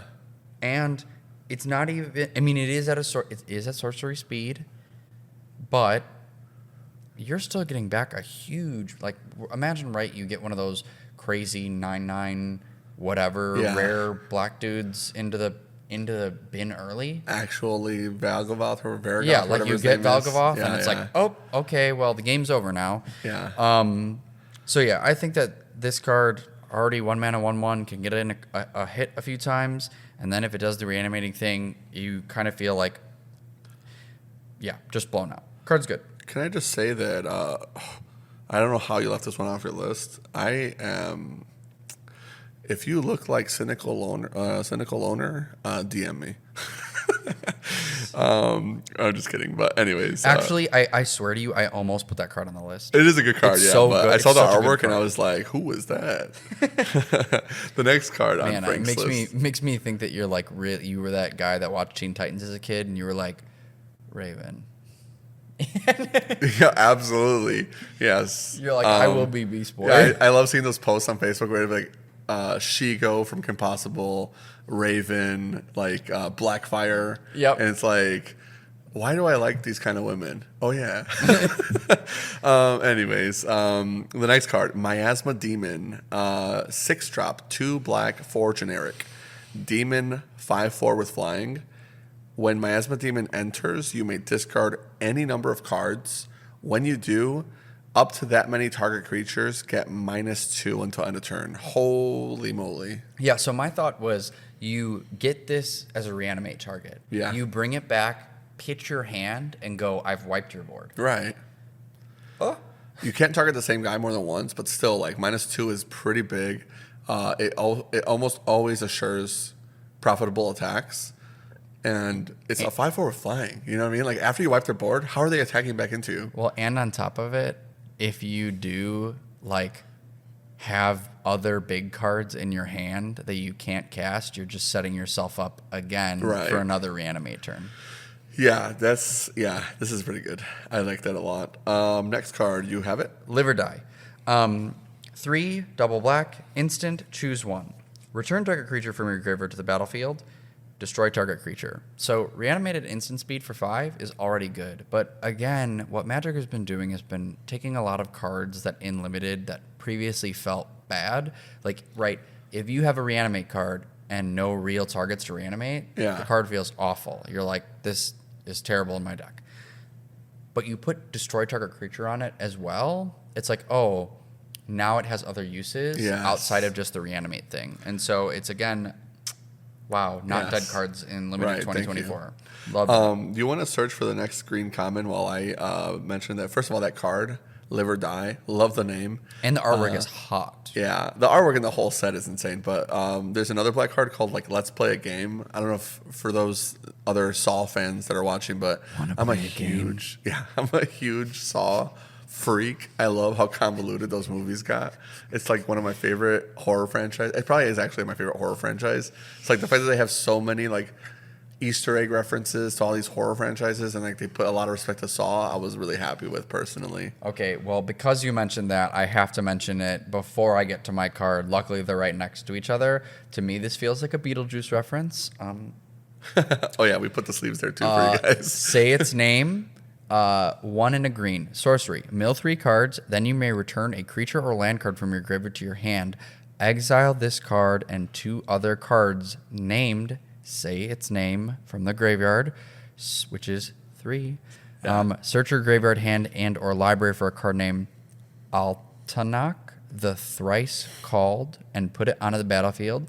If you search your library this way, shuffle. Activate only as a sorcery. Cool. And that card, by the way, Altanach, the thrice called, is a 7-mana insect beast with trample. When it is Altanach, the thrice called, becomes the target of a spell or ability an opponent controls, draw a card. Then you can also pay 1 and a green and discard it. Return target land card from your graveyard to the battlefield tapped. It's a 9/9. That's a hell of a card. I think I saw that one earlier, actually. So, like, if you get to do the cute thing at some point, it's like, oh. Yeah. Wow. That's scary. I do agree, though. Beetlejuice. Yeah, the whole, like, say its name 3 times, Beetlejuice, Bloody Mary, all that stuff. Like, oh, man. Take me back. Those are the kind of cards that get under your skin, if you will, since it's one of the other cards. It's actually on your list. Whoops. Oopsies. Anyways, next card. You got it. You got the Spine Seeker Centipede. 2 and a green insect. When Spine Seeker Centipede enters, search your library for a basic land card, reveal it, put it into your hand, and then shuffle. Delirium. Spine Seeker Centipede gets +1/+2 and has vigilance as long as there are 4 or more card types among cards in your graveyard. It's a 2/1. So it's already 2 and a green, search your library for a land into hand. Yeah. Then once you hit Delirium, it becomes a 4/4. Yeah. Pretty good, actually. Yeah, and good mana fixing. Yeah, good mana fixing. That's like a really good splash card. And honestly, if you sacrifice that kind of card, like because you never got the Delirium or whatever, it's fine. Yeah, just fine. But it'll let you splash in green really easy to play cards like that. Like he's not amazing, but when you play him and you're looking at your deck, like, oh, I'd love to play this like white card or whatever. Can't fit it. Oh, I have 1 or 2 of those guys. I can fit it. Well, and on top of it, I just think that cards usually tend to be good if they can replace themselves. Yes. And like you being able to be like, I play this 2/1, I also get land is not bad by any means. And it's card for card too. So like, should you need to discard a card for another spell's effect, it's not the worst thing in the world that it's a land. Yeah, and I think the card in Bloomborough was like Clifftop Retreat or Rooftop Retreat, whatever. The 1/2 for 3. Clifftop Lookout? Yes, Clifftop Lookout. That it would put a land onto the battlefield. After that land hit the battlefield, that card was a chump blocker. Yes. Whereas 100%. Yeah, whereas this guy's good. This card becomes a 4/4 with vigilance. So it's like in the later game, you don't feel like this card's dead anymore, 100%. Which again feels good. Yeah, because like, let's say you have 2 or 3 of those, and then all of a sudden you hit Delirium. You went from like having 3 2/1s to 3 4/4s. Oh, wait a minute. That's pretty scary. The next card on the list is Anthropede.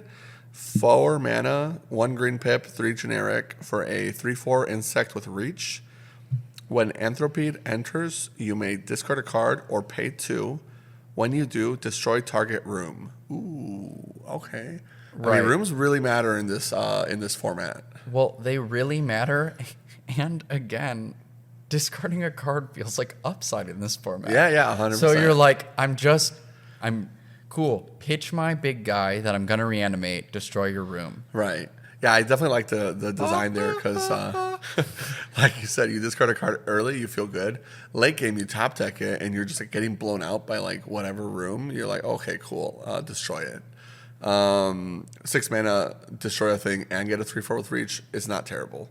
Yeah. You got the next card? Yeah, Weary Watchdog. 1 in a green, 3/1. When Weary Watchdog enters or dies, surveil 1. So it's a 2 mana 3/1 that when it enters, you surveil, and when it dies, you surveil.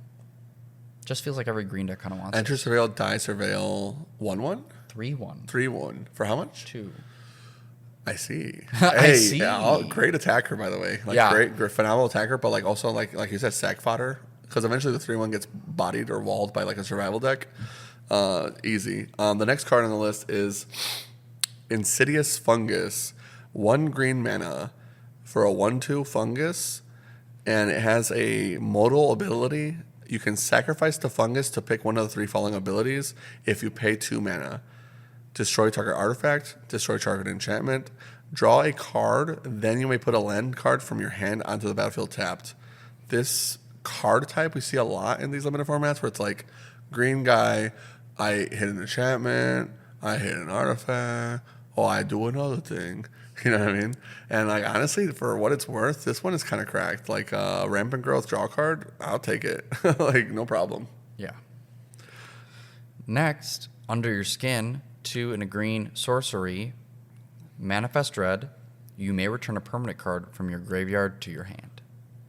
So, right. Oh, it's a good regrowth. 3 mana, make A 2/2. Make a 2/2, and then on top of it, Regrowth. right, you're bringing something back to your hand. So if you had a big baddie that you want to hard cast, you can. Yeah. Card selection. Also, it's- like if they like somehow discard your reanimate spell, is it permanent or spell or any card? permanent card. Ah, that sucks. Well, I mean, a lot of the permanents are also the reanimator effect. Yeah. So that's actually not bad. because they're creatures, right? Especially if you're playing the Absent deck. The Absent deck looks cracked for all the cards that Frank has been spoiling so far. Yeah. The next card on the list, and the last green card, Fear of Exposure. 3 mana for 2 generic and a green. It's a enchantment creature, Nightmare, 5/4 with trample. As an additional cost to cast this spell, tapped 2 untapped creatures and or lands. So like we've seen this before, 5 mana, 5/4. But if you can tap some other stuff, it's a 3 mana big. This is pretty sweet. Having the ability to tap your creatures down for survival, like we talked about earlier, this is the kind of card that's going to abuse that payoff. Like triggering survival, boom, I have this guy on turn 3. Like if you go survival guy on turn 1, survival guy on turn 2, this guy, it's, yeah. Well, or my other thought too is outside of survival. Like I didn't even make the connection of survival. Yeah. You did, but man, that's even better than I thought. But the other thing I thought about was there's a really cool uncommon called Patchwork Beastie. It's a 1 mana 3/3 that can't attack or block unless you get Delirium, and it lets you mill a card, I think, at the beginning of every turn. Yeah. And I'm like, cool, you play that card, and then a 2-drop, and then you have a 5/4 on turn 3 Yes. with Trample. Like, and you don't mind tapping your Patchwork Beastie. Right. So it's like, that. I feel like that card just gets... If it comes out on 3, which I think there are a lot of instances that it will, it's really, really impressive, and you have to deal with it quick. Especially because in this format specifically, we've seen a lot of 1-drops that you actually like really want to play. Well, and in addition to the 1-drops that you want to be playing, I had this in my notes for later, but I marked this as a format that is like power heavy. So Yeah. you're seeing a lot of like 3/1s, 4/2s, Yes. like heavy on power, low on defense. A lot of guys have more power or toughness than their mana cost, but mostly power, like you said. Yeah, mostly power Things want to in die. this format. Yes, they want to die, and 5/4 trampling over small butts is like, this thing is gonna hurt. Yeah, 100%. Yeah, trample in this format is cracked, actually, now that you mention it. Imagine having monster rolls. You have the next one with the blue. Yeah, so we're getting to Tunnel Surveyor. Tunnel Surveyor is 2 and a blue. When Tunnel Surveyor enters, create a 1/1 white glimmer enchantment creature token, and it's a 2/2. So, right, typically 4 mana, even 3 mana, when it's make 2 bodies for that cost. Yeah. Very good. Yeah, so, exactly. So 3 mana, 2/2, and 1/1. Yes. Great. But it's also making an enchantment, so you'll get enchantment Yeah, triggers you're, too. you're making 2 bodies, you're making an enchantment, you have sack fodder, you have tap fodder. Like, a lot of these cards are really high synergy, like Frank was saying. If you build your deck properly, you will go ham. Another good example is the next card. I actually kind of spoiled it earlier, but it's called Glimmer Burst. It's a 4-drop, 1 blue, 3 generic, and I hope you guys are seeing the trend here, but a lot of these really good cards are, I swear, they're designed to be splashed. 1 blue pip. It's so easy to splash these kind of cards. It's an instant that says draw 2 cards. So the generic 4 mana draw 2, we've seen a lot of versions of these. This one says make a 1/1 white glimmer enchantment creature. So it's not a huge creature, but the fact that you get a 1/1 enchantment creature, it's a creature for all the purposes of sacking, all that idea, all that stuff we talked about. But it's also an enchantment for your Eerie and everything else going. I heard Frank talking earlier when we were writing the script, but Bloomborough Blue felt really weak. It was probably the worst color, right? Individually, it had good support, but it was like the weakest by itself. It felt like. Yeah, I mean, it was green top, Right. black, white, blue, red. Yeah. So like and there was like gaps in Right. between those. But yes, blue was definitely like Pretty weak, Bottom but 2. great at supporting. In this set, it feels like blue is not only good at supporting archetypes, but it's like also strong. yeah. A lot of the blue guys look really strong. I think blue is looking good in this set. Not Coming that like back. the other colors don't look good, but blue actually feels like a contender. Like you would be like, oh, main color blue on purpose. Man, I could see from my fingers that, and I've been self-conscious about this the whole time. I'm like, how badly am I ruining my makeup? Well, it's okay. The next one after Glimmer Burst, you got it? Yes. So this is the first room that we're going to talk about. Meat Locker and Drown Diner. So Meat Locker is 2 and a blue. When you unlock this door, tap up to 1 target creature and put 2 stun counters on it. Got it. Drown Diner is 3 double blue. When you unlock this door, draw 3 cards, then discard a card. One of the things that we haven't gotten to, but I had in my like, hey, these are my special notes for like drafting and limited specifically, Yeah. is what I love about these doors is that some of these cards, just like the 1/2, felt not great to put in your deck, like Sure. filler. Like you kind of want the 1 ability, but sometimes it would feel dead in your deck. Whereas now with these split cards and you being able to use one side now and one side later, Right. it gives us, again, something that doesn't feel dead later into the game. Yes, exactly. And I really like that for limited. I really like I that. 100% agree, especially because it tends to make the games go faster when you're playing for something. A lot of times I see new players just like kind of struggle, like they're sitting there pretty. It's like well they don't realize that they're like dead on board, right? And so new players have this thing where they're like, oh, if I play correctly, I might have an out. I'm missing it, you know. And it's like, well, a lot of times it's like you're not missing anything. You don't know that you're dead, or you don't know that there's like nothing much better for you to do. The obvious play, a lot of times is the answer. When you have like room abilities, it's like, okay, I'm at least playing for something. So like a new player can like kind of get themselves like, oh, okay, I'm doing this. Eventually I want to do this. Let's start getting there. You know, I think that's going to start helping people play faster, but also like the fact that they are abilities that typically the expensive ones will try to end the game. Let's end the game. You know what I mean? Let's not go to time. Right. I want to finish. Also, I wanted to say, I just thought about it when you mentioned the stun on it. I was like, I actually really, really especially like stun working with survival. I already mentioned it, but like if you think about it, like in the horror movie, like the character, like, or even like in Star Wars, like when Han gets like turned into a Pokemon card or whatever. You know what I'm talking about? Yes, he gets frozen in the I forget the name of the metal, but yes. Yeah, he gets frozen. Yeah, yeah, whatever. What's the name of the metal? Comment down below. You fucking Nerd nerds. alert. Sorry, my I'm bad. just kidding. I love Star Wars. I'm just kidding. But anyways, like when the character gets like captured or trapped in the basement or whatever, they are literally surviving, and you honestly see that archetype happen like in movies all the time. It's like, oh, a person trapped in the closet, they're for sure dead. Oh, somebody saved them at the end of the movie. You know, it's like the stun kind of perfectly works with Survivor. It's like this guy can't do nothing, but at least he lives. Yeah. Very, very cute. Next blue card, unless you have something to add. Nope. You did the meat locker. The next blue card is Unwilling Vessel. 3 mana. It's a blue and 2 generic. 3/2 human wizard vigilance. So again, more power than toughness and about the same ratio for the mana. But eerie, when an enchantment you control or when a room is fully unlocked, put a possession counter on Unwilling Vessel. When Unwilling Vessel dies, create an XX with flying. That's a blue spirit, where X is the number of counters. So this guy is actually kind of cracked. First of all, on rate, already just a good body. Racked. Yeah, literally. Just a good body. But should you play him properly, you ideally make sure he won't die in combat until you're at least getting a guy back. Unless, like, I mean, if you're trading with a creature that you really want to die, I'll take the trade, right? But you're really happy with this guy just kind of sitting there.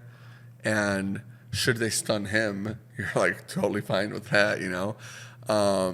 And obviously we already talked about how blue earlier has the eerie ability. They want to do a lot of the enchantment stuff. That blue draw spell I talked about earlier, gonna make this guy better. And just like we talked about how like Azorius is the tempo deck, this is the kind of tempo card I was talking about where like 3 mana beater, he's attacking every turn, he's got vigilance. Should you not want to attack him because they buff him with some kind of aura like we talked about, like ethereal armor, he's got vigilance. You don't want to hit this guy. Ethereal armor gives him first strike. He's beating you. And on top of that, you can't even attack in because he's blocking you on the crackback. And whenever your opponent wants this guy to die, he's going to die. Like, let's be real. Yeah, and I think that more often than not, you're only going to get like a small body out of it dying. But if they have no way to remove it, like you could have a game where like, oh, I've got a 5/5 or a 6/6, like, and that's a big game. Yeah, 100%. And honestly, I think we talked about it before, but like Bloomburrow had like crazy amounts of removal. Granted, it was like a super creature focused set. Super creature focused. Tons of removal. This set doesn't feel like it has quite as much. Not that the removal's bad. It's just not like quite as much. You know what I mean? Yeah, I don't think there is as much as there was for Bloomburrow. So like it might be harder for your opponent to get cards that they want to just throw away on a 3-drop that they want to hopefully save for like your better creatures.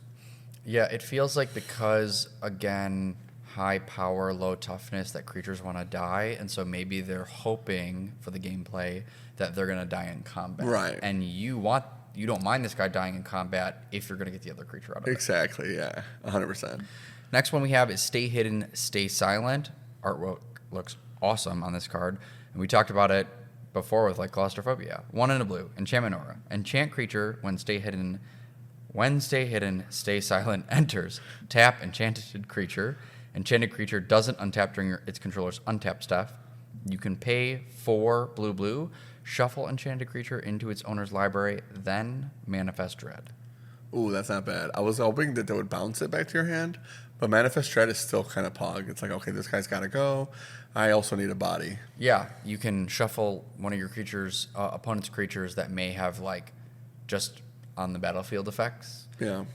Or just like it has a trigger every turn. Yep. Tuck it away, and you get a body from it. Right. It's just useful later. Or maybe they got a token, you know, like shuffling away a token, gone forever. Yeah. The next card on the list is the last blue card. 2 mana creature, blue in a generic. It's called Flood Pits Drowner. This is a 2/1 Merfolk. Shout out to Merfolk. I swear to God, Foundation's going to pop off. Calling it now. Casting the widest net. Flash Vigilance, which, hey, you know what? 2/1, 2 mana, Flash Vigilance, Merfolk. That's already kind of pog. And then it has 2 other paragraphs. When it enters, tap target creature an opponent controls and put a stun counter on it. Got him. And then later on, you can pay a blue and 1, so it's effectively its mana cost, and tap it to shuffle itself and a creature that has a stun counter on it into the respective owners' libraries. So we've already seen a lot of other cards doing stun counter stuff. Yep. This card also does stun counter stuff itself, and it has flash. So like if you really want to get rid of their Varigoth or whatever guy they just summoned, you're like, that's got to go. Let's shuffle them both away. Yep. I mean, this card is actually pretty sweet. You know, it kind of reminds me of like you remember those like white creatures from like back in the day? I forgot the name, but it would be like, I tap my guy and both of our guys go to exile or some shit. I forgot the name, but I don't there's know like what that is either. But there's like a lot of that's those kinda kind of what like this is. old school effects. This is way cooler. This is way cooler, and actually has other text that matters, unlike those other cards.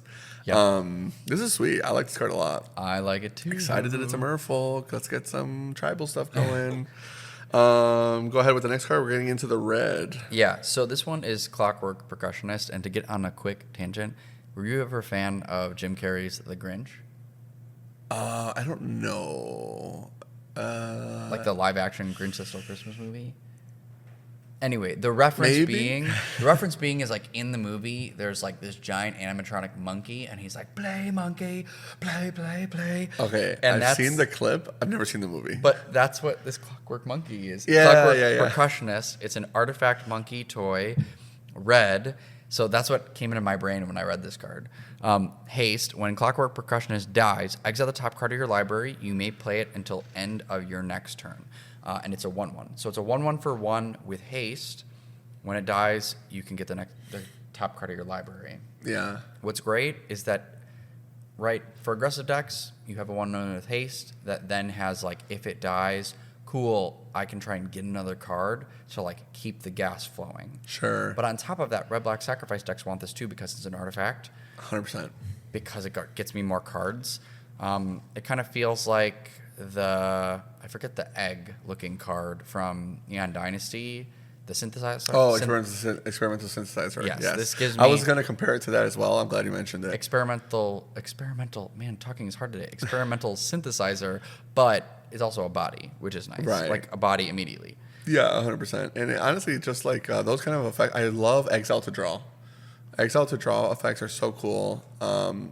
Also pretty easy to balance compared to like regular card draw. It feels like you can use it now, you can use it on your next turn, whatever they decided the limitation is, and it's like that's it.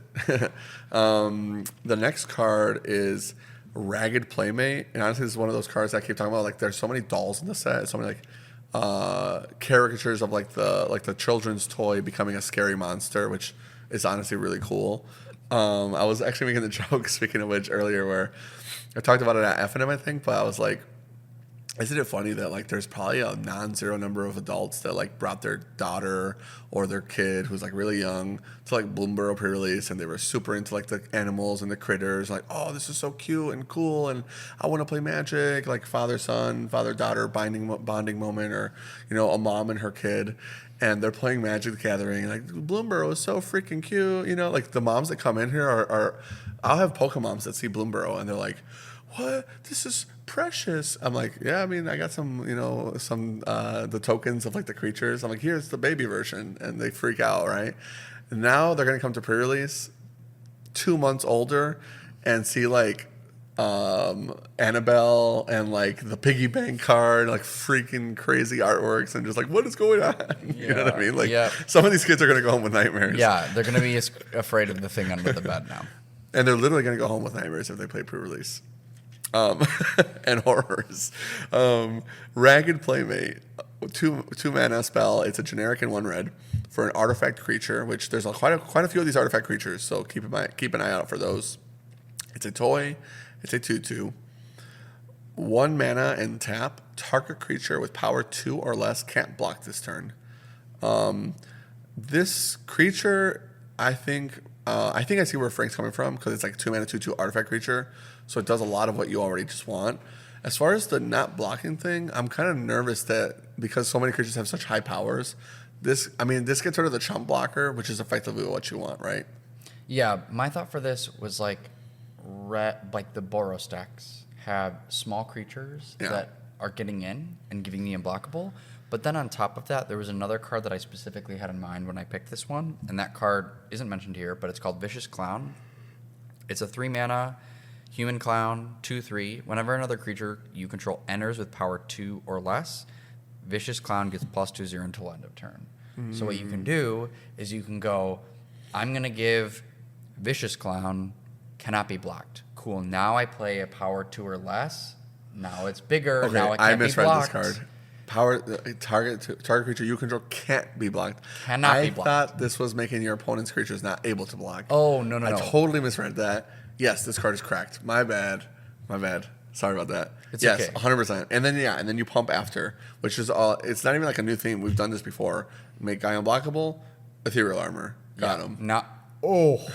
Yes. So cool. Much bigger. I mean, thank God ethereal armor is only like enchantments and not like all deck litters. Right. Because like the amount of artifact creatures would be crazy. Oh, so crazy. You got the next one? Yep. Scorching Dragonfire, 1 in a red. Scorching Dragonfire deals 3 damage to target creature or planeswalker. If that creature or planeswalker would die this turn, exile it instead, and it's an instant. Again, because high power, low toughness, 3 damage is going to hit a lot of the format.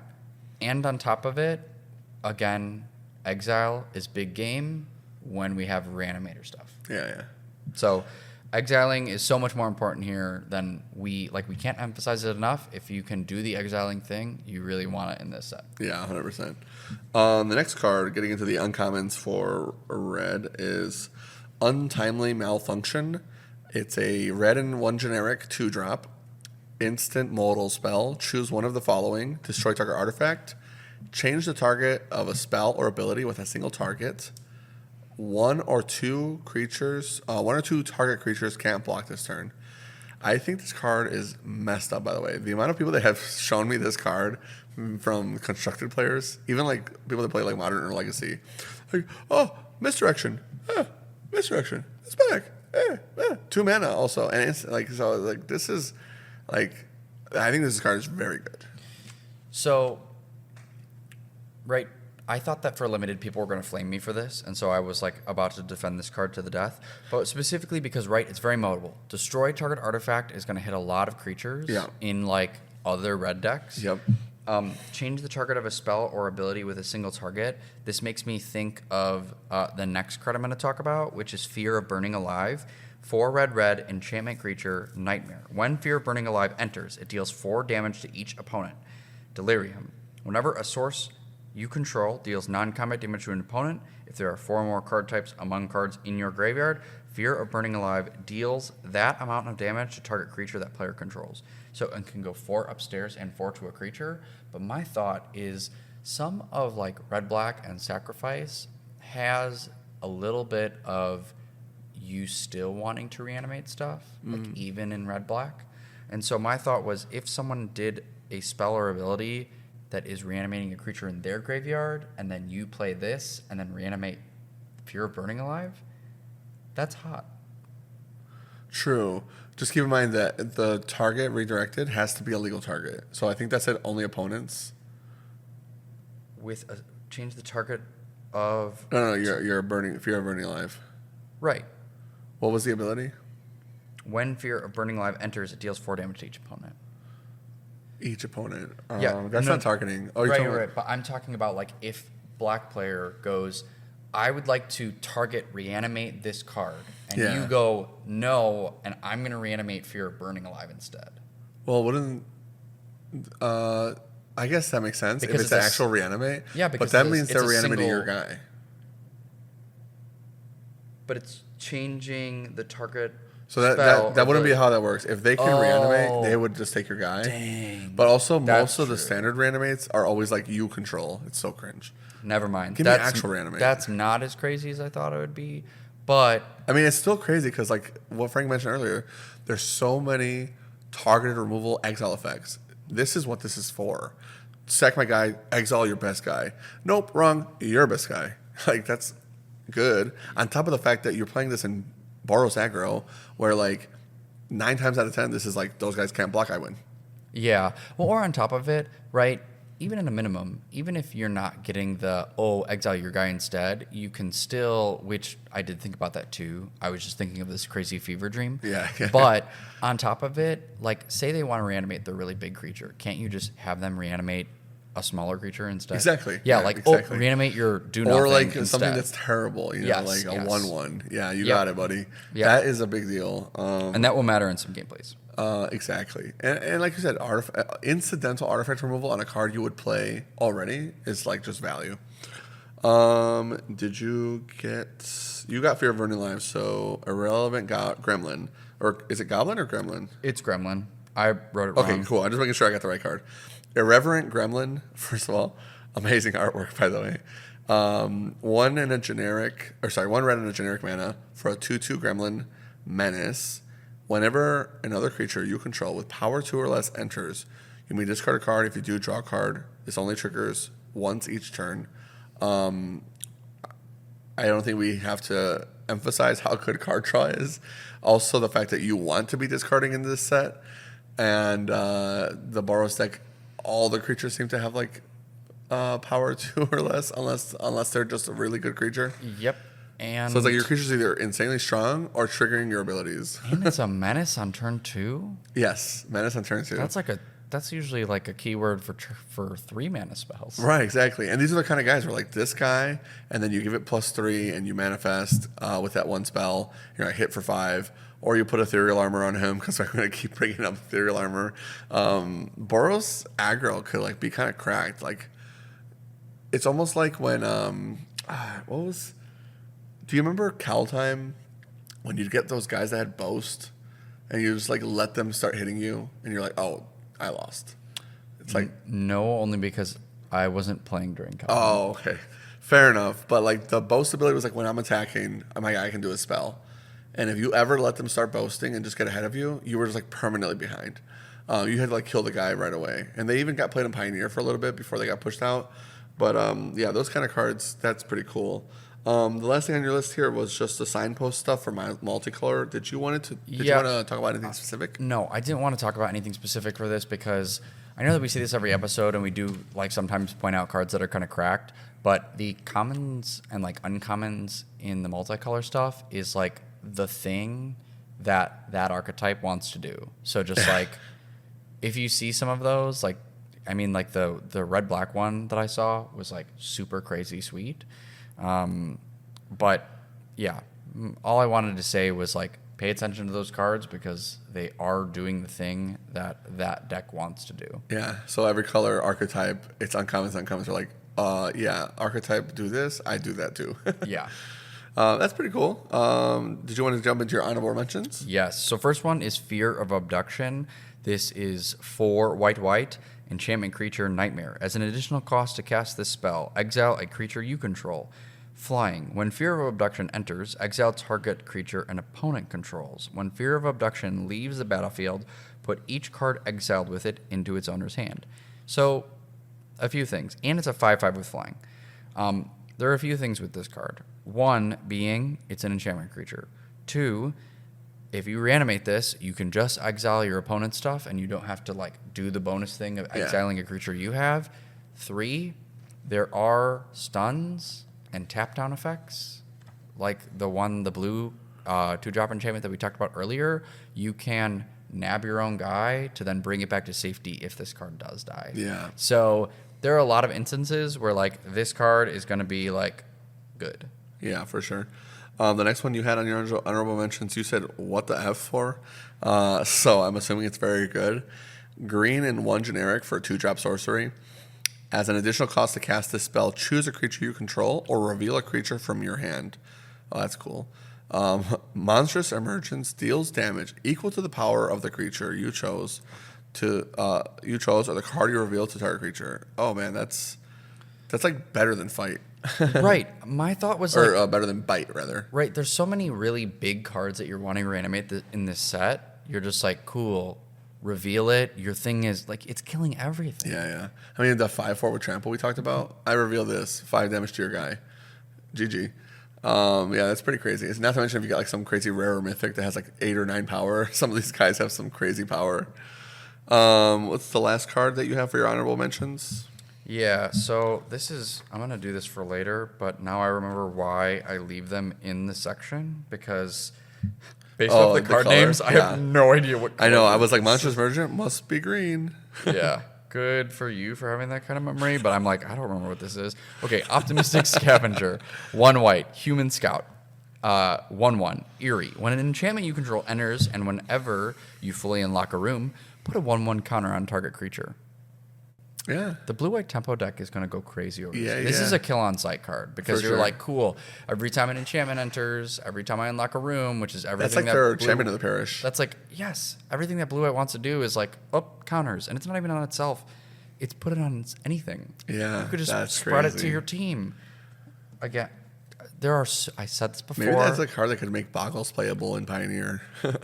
It's what I said before. There are so many cards that we didn't get to mention that are really, really good. Yeah, so 100%. like, and if you have questions specifically for pre-release and we didn't get to it, please like reach out to me on Discord. I'd be so excited to talk about all this, especially because I can't make a lot of pre-releases. He this big weekend. likes that. Yeah, big like that. The last thing we have here is just special draft notes that Frank added.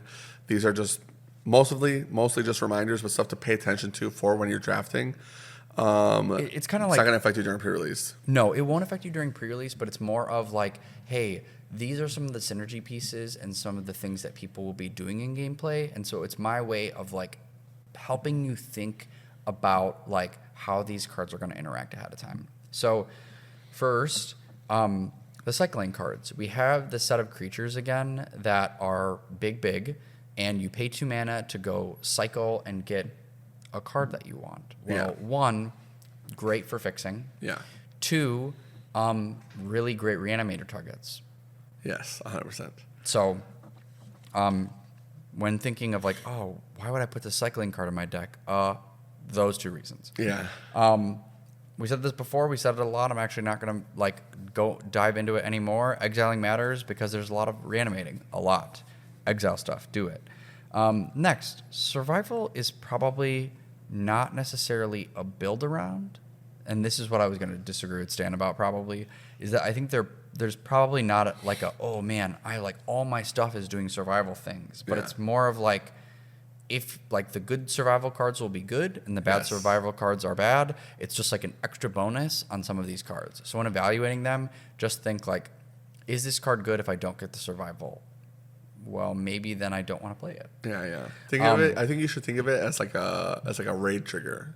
This is a stronger version of raid, which is an old mechanic from like Born of the Gods. But the way raid worked is that if your guy untapped, no, not raid, Inspire, I think it was. There was like I remember there was a card called Pain Seer. It was like a 2 mana, and it was like if it untaps, you basically get to draw an extra card and lose a life. So it was like a Dark Confidant at the time. And Dark Confidant at the time was like so strong. So we were like, whoa, what the heck? Ended up being like a pretty garbage card because 1, it could never attack in and live. It was like a 2/1. And 2, there wasn't really good ways to tap your own guy to like get it to untap. And then obviously like what Frank said, when your guys start tapped, they're effectively useless. So that whole mechanic was kind of a dud. This feels like a better version of it because 1, you get to trigger on your turn. 2, it always triggers no matter what, as long as you've done the thing. You don't have to do it in a specific way. It's just good. But 3, what I like about it is that it's on all the green guys. So like those And green white guys, well, yeah, and white, but like the green guys specifically are going to be huge. They're going to be big guys that can survive combat or are just good creatures because let's be honest, like usually the best creatures are green because they're bigger. So like if you have like a 2 mana 3/3, he's probably gonna live combat. I don't know specifically all the cards that survival off the top of my head, but what I generally like about the mechanic is that 1, we saw the cards like the guy where it's like tap your own guys. 2, plays well against stun. 3, it looks like all the survival guys are like the guys that are meant to live combat. So like all the creatures have like low toughness, except the survival guys seem to be like normal creatures, and so that might help them live the combats. They're in white, so cards like Ethereal Armor and other protection spells, like the fight spells and stuff like that, can support what they're doing. So while I don't think survival will be a deck, I think that green white X will be a deck. Yeah, and I agree with that completely. It was just like, don't try and be like, I'm only doing survival. Yeah. But you will die. Yeah, It's like when you did like only, what was it? Azorius Tap Out. yeah, It was like blue white was great. Yes, it was blue white not tap out in Wilds of of Eldraine. Eldraine. Yeah, terrible. The only thing that I will say is the only time that you can start to like get synergistic with survival is in blue-white if you're doing stun counters and you even want to do stun counters on your own stuff, or if you've got that cards like that 3-mana 5/4 that like taps your dudes. Yeah, exactly. That's a way where you can like really make survival work. Don't stun your own guy if the ability isn't better than him being a creature. Yeah. But if it is, maybe it's worth like if your guy says draw a card because he's tapped. All right, let's draw some cards. Yeah, I mean, another great example is like if you've got that cheerleader and you are facing a 2-power thing on the other side, you just go, okay, tap it with that 5/4. Yeah. And now it's flying in second. Like once we get to second main. That's a time where it's like, oh, that's a time where I want to like tap my creature down so that I can get the buff. Right. Next, the rooms are very cool. Not all of them are good, but what I really like about these cards is that it makes some cards that are normally just like okay to play very good. And I have to get back to Mythic Spoiler, but there's a specific card that I had in mind in red. It's a room. I believe it's common. Boop, boop. Nope, that's not that one. Pada-patow, pada-patow. While he's doing that, I'll read his next note. Cards that you mill are probably good, but milling your opponent needs to be done with precision, and these are Frank's notes that I'm reading. You can inadvertently help your opponent turbo out their game plan should you be milling them. In the notes that I was reading from WotC, they actually specifically reference milling as an alternate win condition that they built around for this set. So be aware that people might be trying to mill you, and there are cards that are like mill for profit, and there are some cards that are like, if you can get me going, I can constantly be a source of mill. You will go through your deck pretty quickly. If your opponent is on the mill plan, be aware of it, but at the same time, if you yourself want to do the mill plan, don't just start milling like crazy.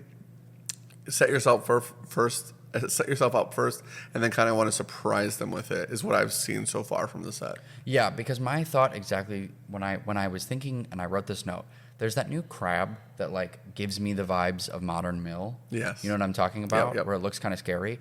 My thought was like, okay, if you're playing into a black opponent and you start milling them like in early turns and they are trying to do reanimate, you could like push them into reanimator strategy. So when I said do this with precision, they're probably going to be milling themselves. And so you probably want to pick a point where you're like, okay, now you're getting close to decking, and now I'm going to be like, I'm going to turn on my mill super hard. Yeah. And so it looks like you're pulling the card that you referenced, which was also part of their notes, which is why we're talking about it. I'm only mainly covering it as WotC put it in their article, which I feel like is intentional, like probably important. It's a 1-mana blue creature, Scrabbling Skull Crab. It's a 0/3 with Eerie, Crab Skeleton. It looks awesome. It does look awesome. The art is sweet. Whenever an enchantment you control enters, or when you fully unlock a room, target player mills 2 cards. This is like super good at facilitating your own graveyard plan. Yes. But at the same time, this can mill you out very quickly, because this is the kind of card that people will skip on.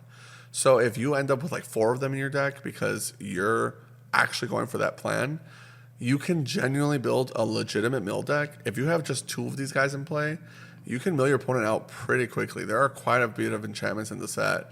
And like Frank said, fully opening the rooms, not that difficult. If you combine it with other stuff that mills, and then you're doing your own mill plan, like God forbid you're manifesting, it's like, yeah, you're gonna get milled out. So it can happen. Just like what Frank said, you can't be willy-nilly about it. It must be with purpose. You can't just like turbo into someone with mill and then be like, oh man, there goes Volgavoth. Yeah, right. Reanimate, you're dead. Like, yeah. So it's like just, you have to do it strategically and with intention, because otherwise you can get yourself.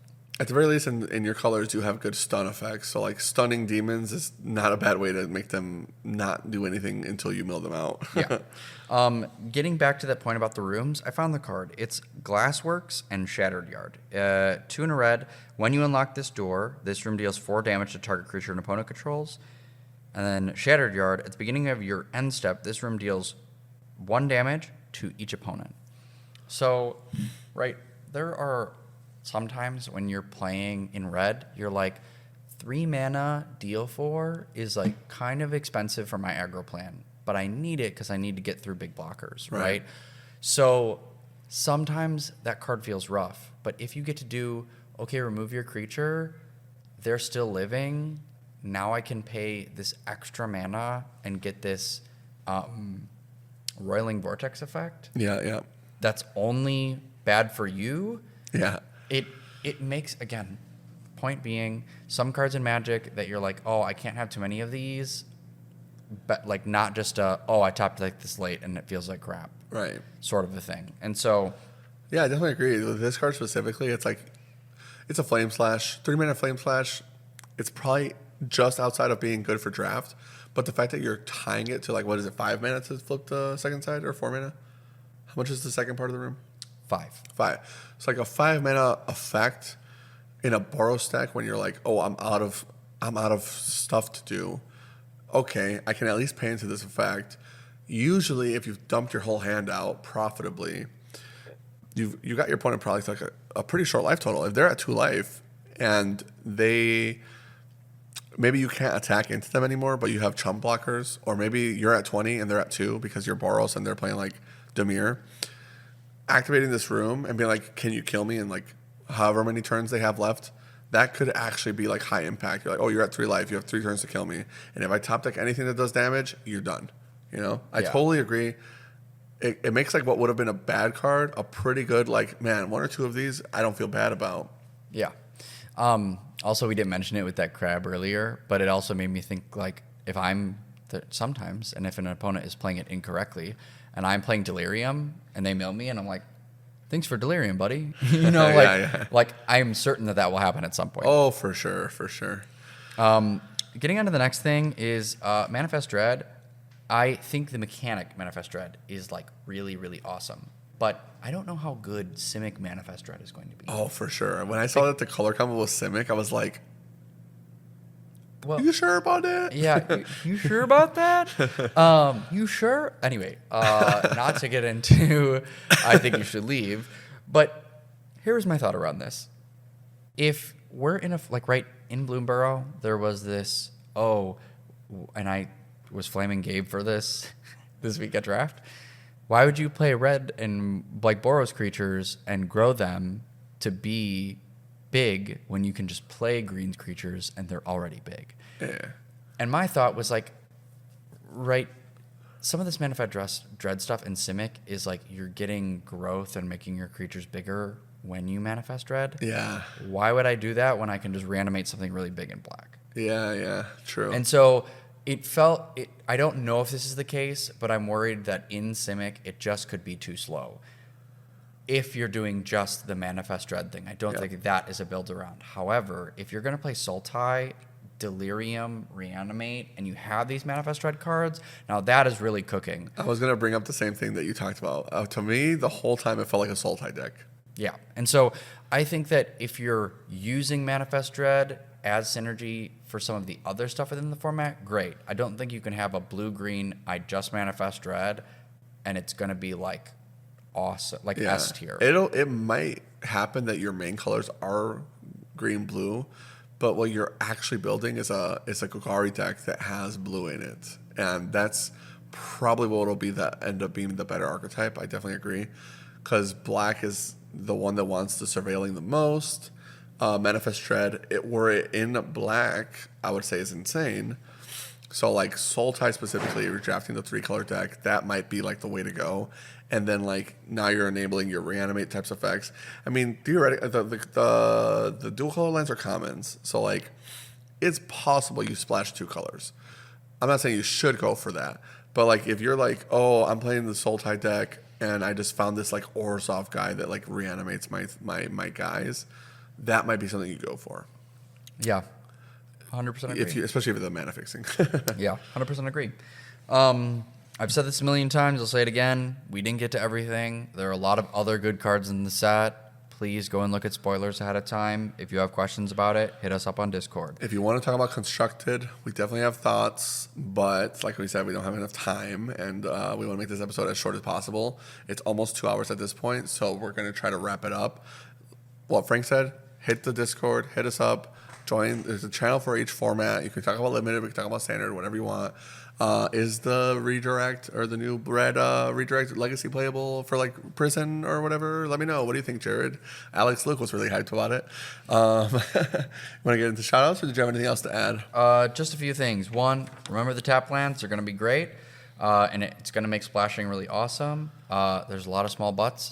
Stuff wants to die. Let me add, actually, the rare lands are literally designed for splashing. They are like, it's like, oh, I make red, but if you have a mountain, I also make green. Oh, I have a mountain in my red deck? That's crazy. And obviously it works if you have a forest too, but it's like a double check. So like the check lands, it checks either or, unlike some of them where it's like I only check for one type. These check for both, and they check for one that's already in your main color. So like the rare lands are phenomenal. The 13 life lands, I think, are very good. Yeah, I agree. I think that too early to say, but I'm thinking that Duskmourn may be a 3-color set. Yeah, for sure. I'm going to say it now, personally. Every time I look at these cards, dude, they're all 1 pip. They're all 1 pip. A lot of 1 Splash pips. The cards. Yep. Splash it. Just play 3 colors. When your opponents are passing you lands and the cards in the pack are mid, take that land. Yeah. The only time that you don't want to pick those fixing lands is like pack 1, pick 1. Right. Because yeah. you might not be in those colors, and then you have a rare land that just does nothing for you. Yeah. And remember, on Arena, the rare lands are not $10 like in real life. Murders. Yep, you know what I mean? Yep. They are a rare wild card that is $2.50 or something like that, or however much they charge you for a rare. So stupid. So dumb. Anyways, that's it. Let's get into giving our shout outs. First off, shout out to Boar's Hat Gaming for allowing us to be here and record in the store. Right, we just talked a ton about Duskmourn. They're going to have sealed product. They're going to have deck boxes. They're going to have boxes that you can go and draft with your friends. You can do your own sealed event. Please order from here. If you're local, come play pre-release. Yeah, they're really good about shipping stuff out. So if you want a Boar Hat token with any orders you guys place, just leave it in the note. I make sure to try to get them with you. Yeah, just let them know that Tales from the Tap sent you there. Yeah, for sure. I actually appreciate that. It helps us know. Next is to Nancy Steroids for doing our intro and outro music. We super appreciate all the work that he's been doing. So go ahead and check him out on Spotify and see the music that he's releasing there. Also, I'll be moving to my new place soon, which means I'll have more time for streaming again. So you'll hear some of that music there as well. Yeah, for sure. When Frank actually gets to move into his condo, he'll be able to stream more. It's hard for me right now with my current work schedule, but if I end up hiring an employee, maybe I'll get some more streams out for you guys as well. Shout outs to our patrons. As always, you guys are the best supporting the show. We greatly appreciate you guys. Show will always be free, but to the patrons that can give us a little extra, it really does make a big difference in helping us with all the costs of running the show, etc. The viewers that are just with us for the ride, if you want to comment, like, subscribe, hit the bell, whatever the YouTubers say, really appreciate all that stuff. It really does help us in the algorithm when you guys are clicking on our videos or liking and commenting. If you want to comment right now, let me know what you had for dinner, bro. I'm curious, Otherwise, MTG Chicago. MTG Chicago, for yes, sir. one, our camera is provided by him. Also, if you want to see like a ton of live in-person gameplay matches, standard, legacy, pioneer, modern. We just had legacy this weekend, and especially a lot of it is from Boar's Hat here. So Yes. please go head over to his YouTube channel and check out his work. Yeah, Sal gets the videos up very fast, so they're usually pretty fresh from when we played them, especially with post bans and stuff like that. Boar Hat YouTube channel as well if you want to check out non-Magic gameplay, but also our RCQs and stuff like that goes specifically there. Those get really popular. And Sal does all of our thumbnails. Yeah, so, Sal does our thumbnails. He has been cooking. Yes. If you like our thumbnails lately, thanks, Sal. he's a god for sure. And his channel in Chicago, he's up to like 3.3K subscribers or whatever. If you haven't already, check out his channel, give him a subscribe, comment on one of his videos. We really appreciate all that stuff. It really does go a long way for us if you have the free time. I think we got to everybody. That's all of it. Thank you so much for tuning into our show. We really appreciate it. And tune in next time for us to probably give a recap right before the RC and then afterwards.